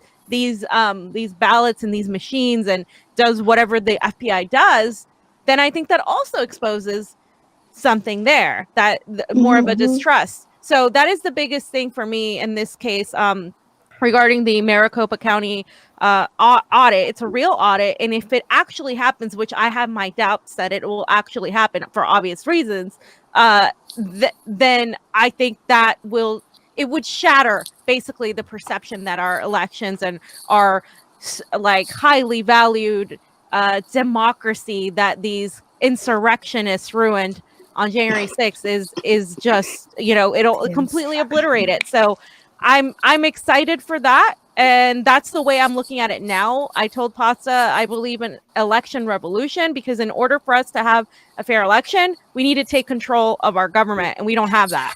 We have zero control of our government. So it's kind of like, the way I view the election thing now is like, in order for us to do anything with it, we need to all of these mechanisms would have to come down. So it's just, I have a more of a cynical or realistic outlook on it. I don't know how you want to call it, less electoral, as less electoral. Look at it like it needs to just, like, you can't fix this shit. Like, you cannot reform it, So yeah, that's my little thing on that. And you can find me, of course, on Rockfin at the Convo Couch. We're still on YouTube. We're demonetized still. We haven't reapplied. We're gonna reapply, but we're trying to build up our Rockfin. So that's what we're trying to do. Hell yeah! All right. Thanks, guys. Nice. Thank you, Fee. Thank you. Thank you, Fee. Happy 300th, by the way. Thank you. I would like to collect some final thoughts from everyone who's still here, and then we'll check out. My phone's about to die, so I'm going to say good night to you guys. I love you guys so much, man. I have to say, hey, Sleepy. Man, can do nothing without Sleepy. And I appreciate that everyone on the show totally understands that too. It's cool to see a bunch of you guys and be on here finally for a mod panel, and couldn't not come on for the 300th. Congratulations, guys. And Steve, thank you for the huge world flip during COVID when you were doing the marathon. Those were definitely lessons. So it is always a learning experience, and you guys are awesome. So good night. Good night. Love you, Kendra. Good night, Kendra. Love you too. Thank you for being my grown up. Legit, she's a grown up. Somebody, anybody, don't be shy.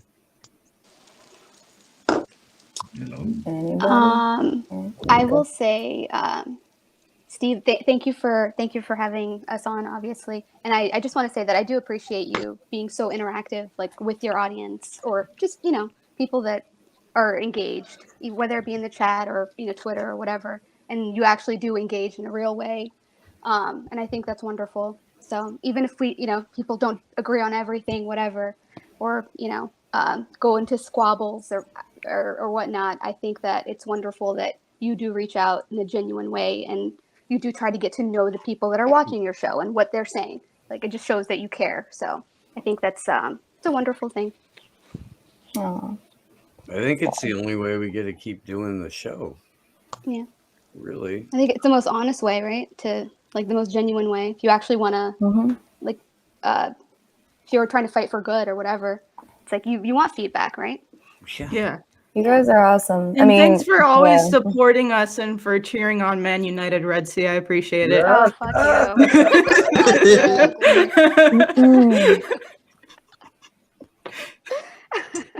I'm like getting embarrassed. Isn't it really? Oh, I didn't mean to embarrass you. I'm sorry. Me and Steve don't know how to take compliments. I'm sorry. I'm a cringe queen, so get used to it. Nah, you're awesome. Hey, Franco's in the chat. Oh, hey, Franco. What up, But Franco? yeah, Steve, I just wanted. I'm about to head out too, but I just want to say I'm happy that we're able to celebrate this and wish you continued success. It's been fun, like being here like all this time and like finally seeing like other people, normies, catch up to like how great this show is, and like now with Ali and Glory, like you're able to like expand more and like able to like reach new people that maybe might have been turned off by a pothead in Santa Clara. But Boulder Creek, my bad, Boulder Creek. But yeah, man, I wish you nothing but success. Like Glory, Ali, Sleepy, and I'm just happy to just be along for a ride, watching you guys grow together. I appreciate you, Anthony. All Thanks of so you, really. much for everything, Yeah. Anthony. Like you Bro, seriously. yeah, you've been around since like day one. Yeah, You like, were here and long before I you was. fucking helped me like so much, Anthony. Like seriously, thank you. Just fucking No everything. problem. No All of problem. you. Yeah, Anthony, you call it out like it is. I mean, since I've known you, I'm lucky. So really, I think of all of you as friends at this point. But and sometimes with friends, Same. they're gonna say shit to you that you don't like. I'm talking about me. You guys keep me. Oh, like man, you call you me know, out. I might like- not like it. I probably won't like it in the Just time. like people Give me 10 coming minutes at you, and I'll be like over it. I'm gonna keep it real with you too. Like I'm But not gonna that's a let real nobody attack you, but like if I got something to say, I'm gonna say it. Well, I And appreciate like it. just know that like whatever happens, I always have your back. That's I what mean, friends yeah, are all of for. you. Friends You're friends right. are for. You're right. Even when it hurts or when you don't want to hear it or whatever, you got to have people that are there to call it out sometimes. So yeah, I appreciate Well, all of you. they're not being honest with you. They're not. Yeah. They're not your friends. Yeah. Nope. They're Nope. not. So yeah, you guys are awesome. Ant's a fucking monster, dude, and definitely follow up with pasta, dude. I would love to see you guys fucking cut up on a live stream. That would be great. Yeah, I want to say Anthony. That shit was funny. Anthony. That shit was funny. Yeah, I'm gonna definitely keep that to him, yo. He's got to fucking collaborate with me, yo. Maybe we could work on something. Right? Yeah, no, bug Oh, him yeah. about that, and I'll bug him about it too. Hell yeah. Nah, he's cool though. He's mad cool, like on a personal level. Like not I don't see a lot of people like in that realm as cool as possible. Dude, I love Yeah. Pasta's energy. Like he's just like pure, wholesome. Yeah, he hears you out. Like that's all you could ask for. He hears you out. Got that grandma energy, you know? Like I True. say it, like he earned the title of grandma, and like between like fucking feeding us and literally nurturing us and like it just taking 2 hours to say goodbye and all that energy. Yeah.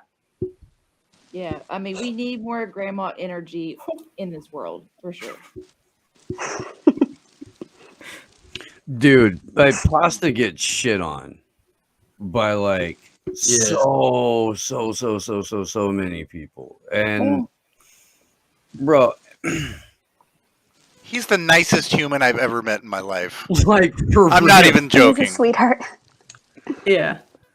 I mean, yeah.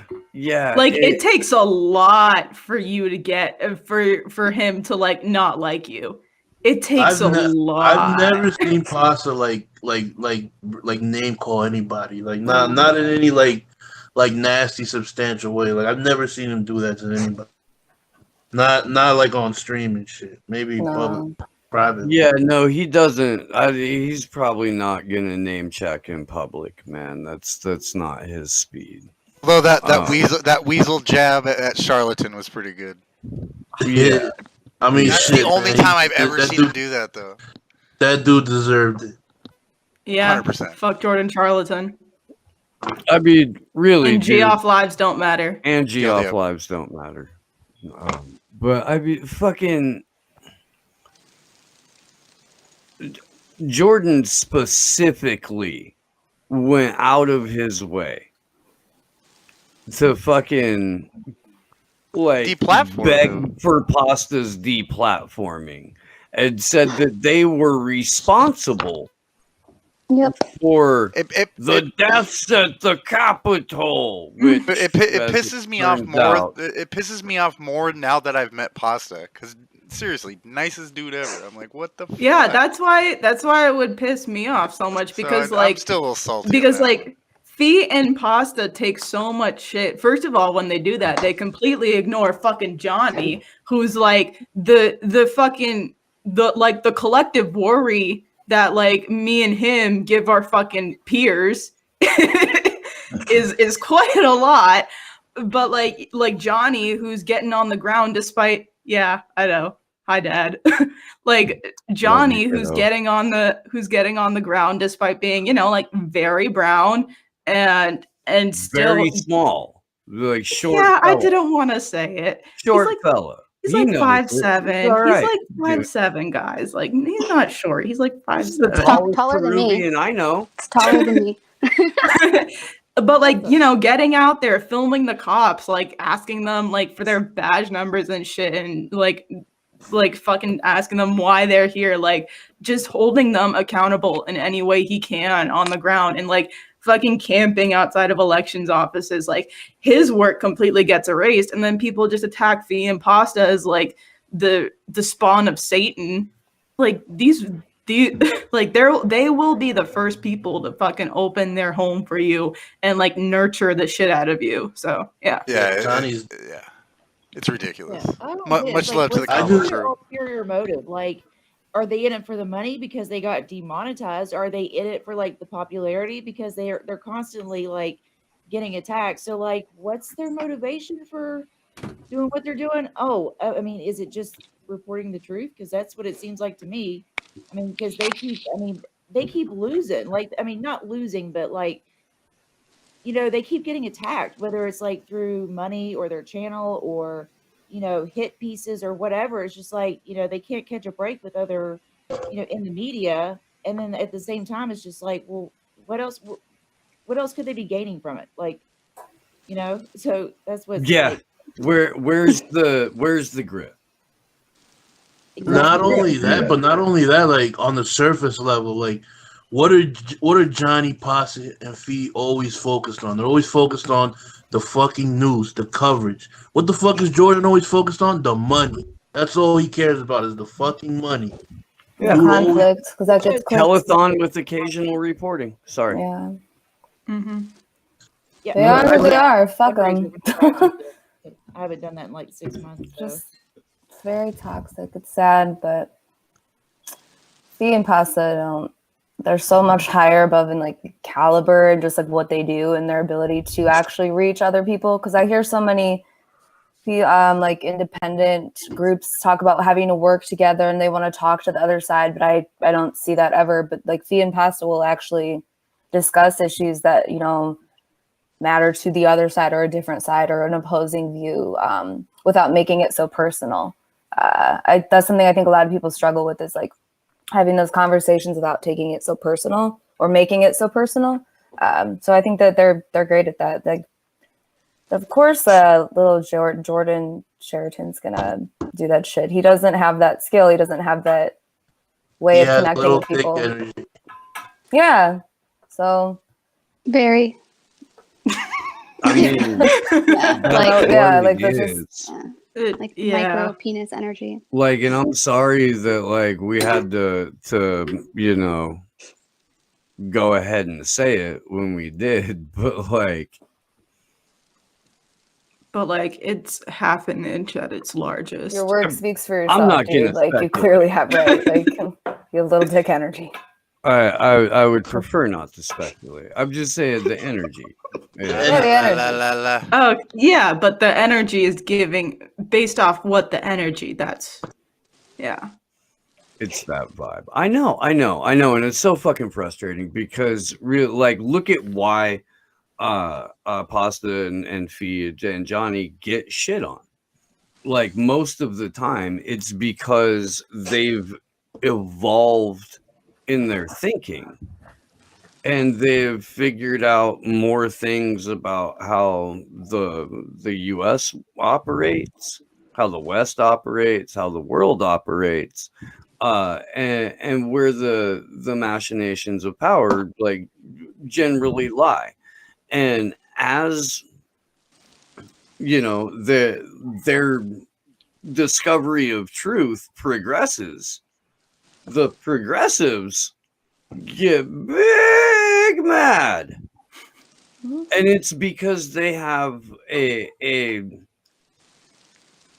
like emotional, physical, financial, and what would otherwise be spiritual investment in like politicians and the content creators that lick the assholes of those politicians, or at least the proposed ideals that they spout, as long as it remains within like the overarching US system of government.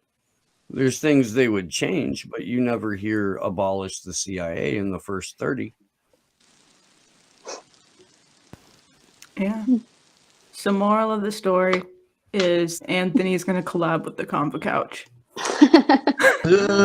All right, who's next? We got to get out of here soon. I'm tired.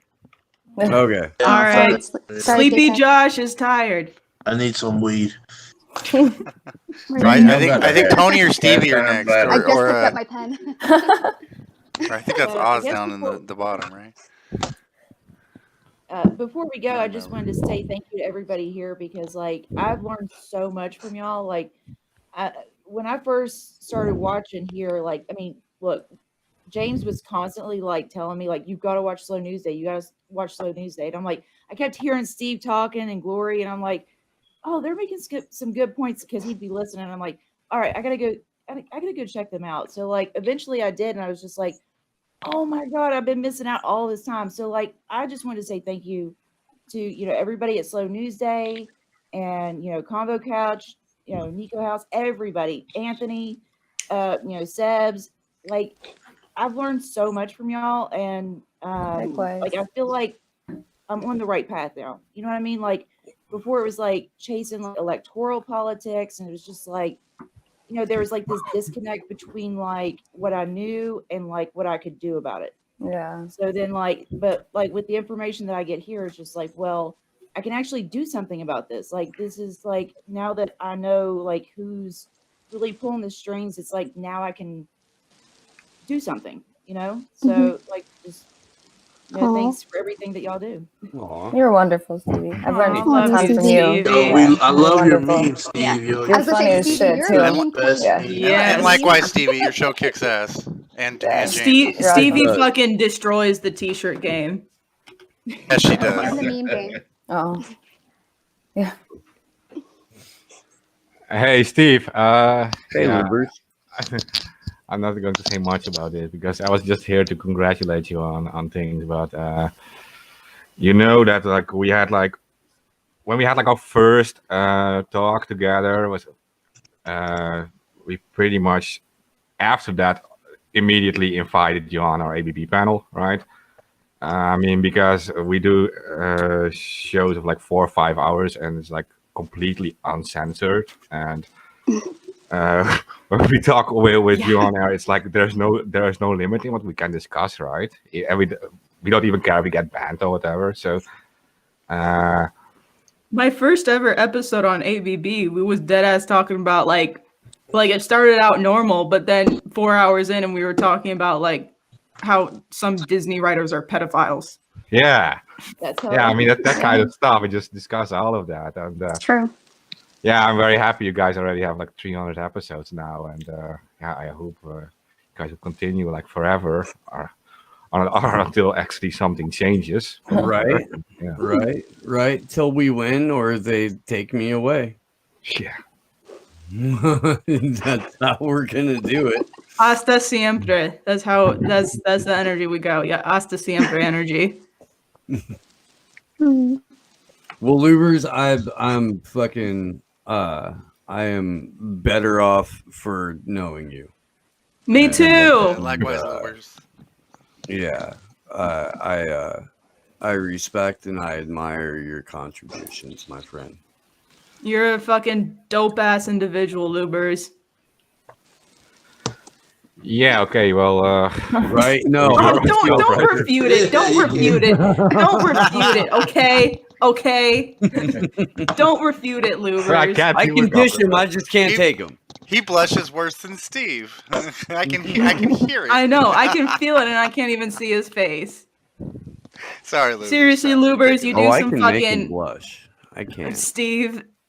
Okay, you do that on a Wrap it up. private call. I don't know if we need a breakout room for that, They but can't yeah. do it sleepy. They can't. That's what Lubers, she said. seriously, the work you've done, Lubers, is fucking admirable. And if people took off from that, if more people took on after that, then we'd be getting somewhere. But yeah, thanks for everything you do. Seriously. Oh, we're going somewhere. Thank you. We are. We got Stick Whistle, Tony, and we'll try and get through the fastest close Tony. slow news day has ever done. We'll try. I got a weak bladder, y'all. All right. Y'all got cast iron bladders. Nah, I don't. I peed like 4 times during the show. I thought, God, dog, y'all long-winded. But man, congratulations, Steve. Slow news day. You've been here since like day one too, brother. Yeah, you know. Damn dear. Tony's a chat OG. Yeah, man. But, yeah, I'm Stick getting ready. Whistle? I don't. I'm getting ready to call it a night because I know Sleepy Josh got to get his sleep too. Well, thanks for being on here. Can you hear me okay? You're awesome, Tony. Yeah, I can hear you, Thank Stick you. Whistles. Greetings from Australia, and thanks, Glory, for keeping me connected. I keep dropping out. It's a pretty No bad problem. connection. You guys absolutely rock. And yeah, it's one hell of a trip. Thank you, guys. Dude, thank you. Yeah, thanks for coming. Yeah, thank you. You're another old schooler too. Hell yeah, dude. Around forever. Aw. Thank you, Anthony, for the heads up. No problem. Wait, is this Oz Whistles? Yeah. Yeah. Oh shit, yo. Wait, Oz? Damn, yo, I didn't know that. I'm one of the Oh, world's damn only weed. professional penny whistle makers. I'm glad to meet you, man. I'm glad to meet you. We've had a lot of talk. Oh, he dropped again. Damn it. Ah. All right. Well, what do you got, Ali Alexandra? I finally started writing, and I'm not telling any of you what it's about, but I got that. I mean, you can find me here. That's all I got. And you can find me, where else can you find me? Twitter. You know I hate this shit, Steve. I hate it so much. No, I know. Welcome to the club. Actually, though, Right. I'm going to pivot a little bit, and I want to thank you and thank Glory as well, and Sleepy Josh for kind of adapting me. I'm still real new at this, and you guys are fucking awesome. I think you make a lot of people feel like they're not crazy, they're not alone, they're not, like a lot of people are thinking some of this shit, they just need a little more pushing and little help along the way. So I'll never, the first time I really started listening to Slow News Day, I was like, holy shit, okay. I never thought that I'd be hearing exactly what's in my head like out loud like this. So, and I think I can confidently say I'm not alone in that feeling. So yeah, and of course it helps that you are a Hoosier deep down, Steve. So all Hoosiers. But yeah, that's all I got. Thank you. So fucking uncomfortable right now. Dude, you're awesome, and I can't believe that you were getting slept on like that, dude. I can't. And we're fucking hella glad you're here. It's good to be here. Cheers to that. Jones, what you got? I feel like I'm about to make it more awkward. Yeah, I'm gonna do my thing and then carry the show in anime as always. Watch the Demon Slayer movie.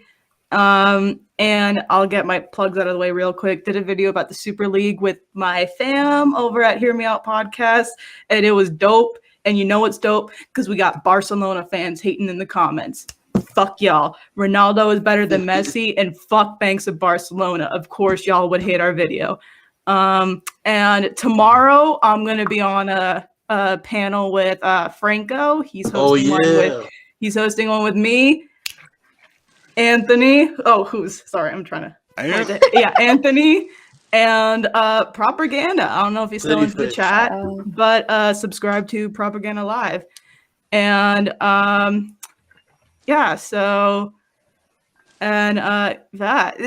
I don't know. It's weird to think that I'm here sometimes because like fucking like a year ago I'd never think I'd be in this position yet. Fucking here I am, but it's like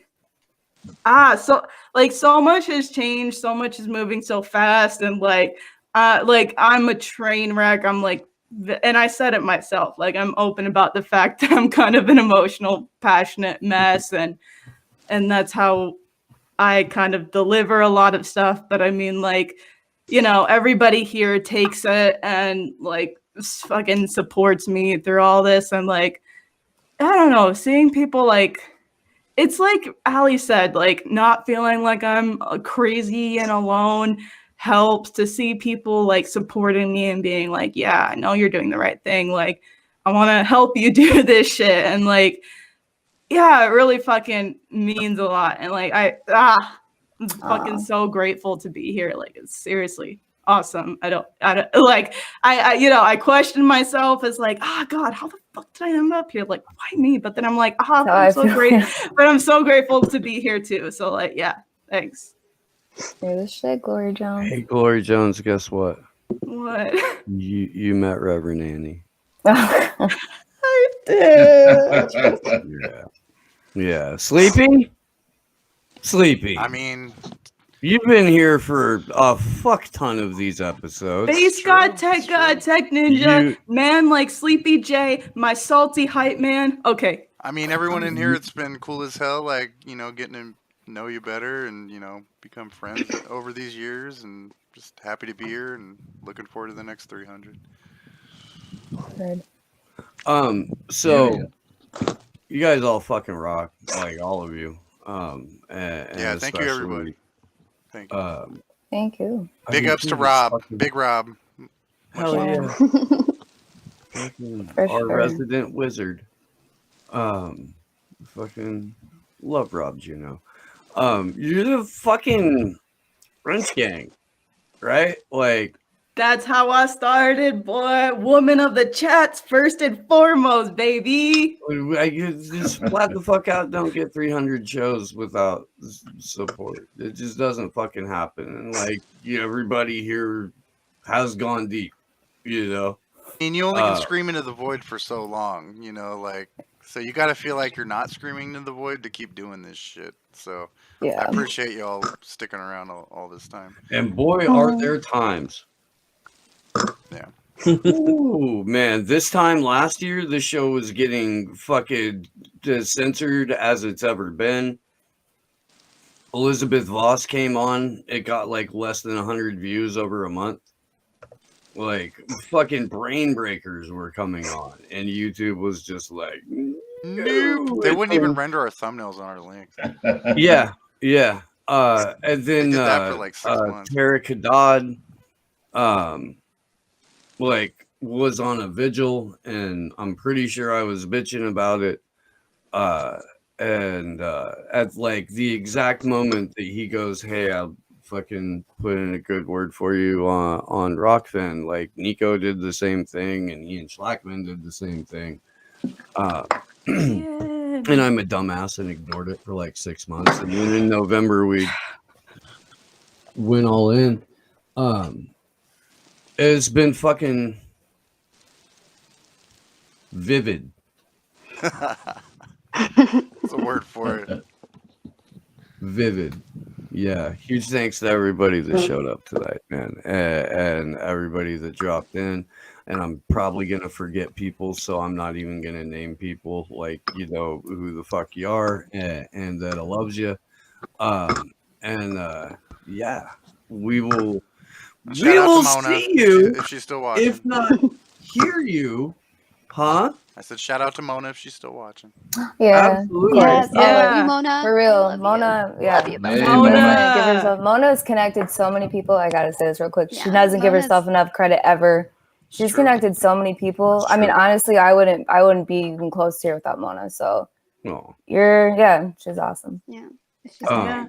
I love you, Mona. Shout out Yeah, Jack that'd be Sith. good. He's in the chat. OG. Jack Sith. Tomorrow night, Mars. 8 p.m. Pacific, 11 p.m. Eastern. We are going to pilot our call-in show, Get Your Shit Together. It will be solicited advice, not therapy, but advice from me, the crew, unlicensed, involuntary therapists. So we will not be giving you therapy. We will not be giving you therapeutic advice. We will be giving you suggestions. And it's possible that like eventually I'll actually have to bring on a clinical psychologist or a therapist or something like that, just cover my ass, but that's only if you guys have to blow up. So yeah, Get Your Shit Together premieres tomorrow, 11 Eastern, 8 Pacific. We will be making that number available very soon. What else? Oh yeah, might be getting like on a giant fucking platform here soon. Clyde Lewis goes out on like 300 syndicated fucking little. Yeah, it's weird. Weird. I'm freaking out about it. I am. But yeah, thanks everybody. Good shit coming up. Holy crap, dude! I have like so overbooked the time slot for Sunday morning. Originally I didn't have anybody, right? Because Gordon Dimmick was going to be traveling back from London. So reached out on an unrelated thing I'd already been talking to, and then hit up to come on the show our good friend Juan Passarelli. So Juan was like, "Are you fucking kidding me?" Yes, dude, absolutely, I'm down. And then Alexander Davidson, now McKay, formerly Red Star, but also currently Red Star Radio. Dude, he should just change his name to a symbol like Prince and get it fucking over with. I had told him that we needed to catch up like way earlier in the week, and he never got back to me. And then, of course, today he's like, "Yeah, absolutely, it's Sunday. It's fucking let's go." So I have to figure that one out. Yeah, we gotta figure that out because I got company that day for a while. Oh, that's right. Is that day? I thought it was the second. Yeah, it's Sunday. That is the second. God damn it. Oh, okay. So we don't have a Sunday after. Well, no, we can do it, but like she's usually here till about like 3. Okay, so we'll go at 4. This is how we do this Tuesday. We do it live. The Twitter account known as Sky Daddy will be joining us for the first time. That'll be what's Tuesday, Steve? Tuesday. Tuesday? Oh, that's right. That's right. And I did tell her about this too. Tuesday, of course, is May the 4th. May the 4th be with My dad's you. birthday. Oh Lord. Yeah, That's May the right. 4th. Yeah. I have a nice Doctor Who picture just for the occasion. And I also have a calc exam that day join too. you. I will join you. I'm gonna send. I'll Pete send you the wanted us picture. to It explain pisses our off Star Wars. Myers-Briggs without saying it, and I chose a doctor for my explanation. I mean, I like Star Wars, but I ain't got shit. One on of the Yeah. doctors. I'm not I mean, going I like to tell Star you. Wars, but Fourth Doctor is there's the a lot best of better. Doctor. There's a lot of other series that are just much more near and dear to my heart. Demon Slayer being one of them. All right, let's get the fuck out of here. Josh is gonna fucking kill us. I love you guys. We'll see you really soon. Hey, We have guys. so much fucking Thanks for coming, y'all. shit coming up. You're gonna want to be here for it. Thank you again for making a 300 episode possible. Good luck to us all. Thank you. Love y'all. Bye. Good night, all. Thanks, guys.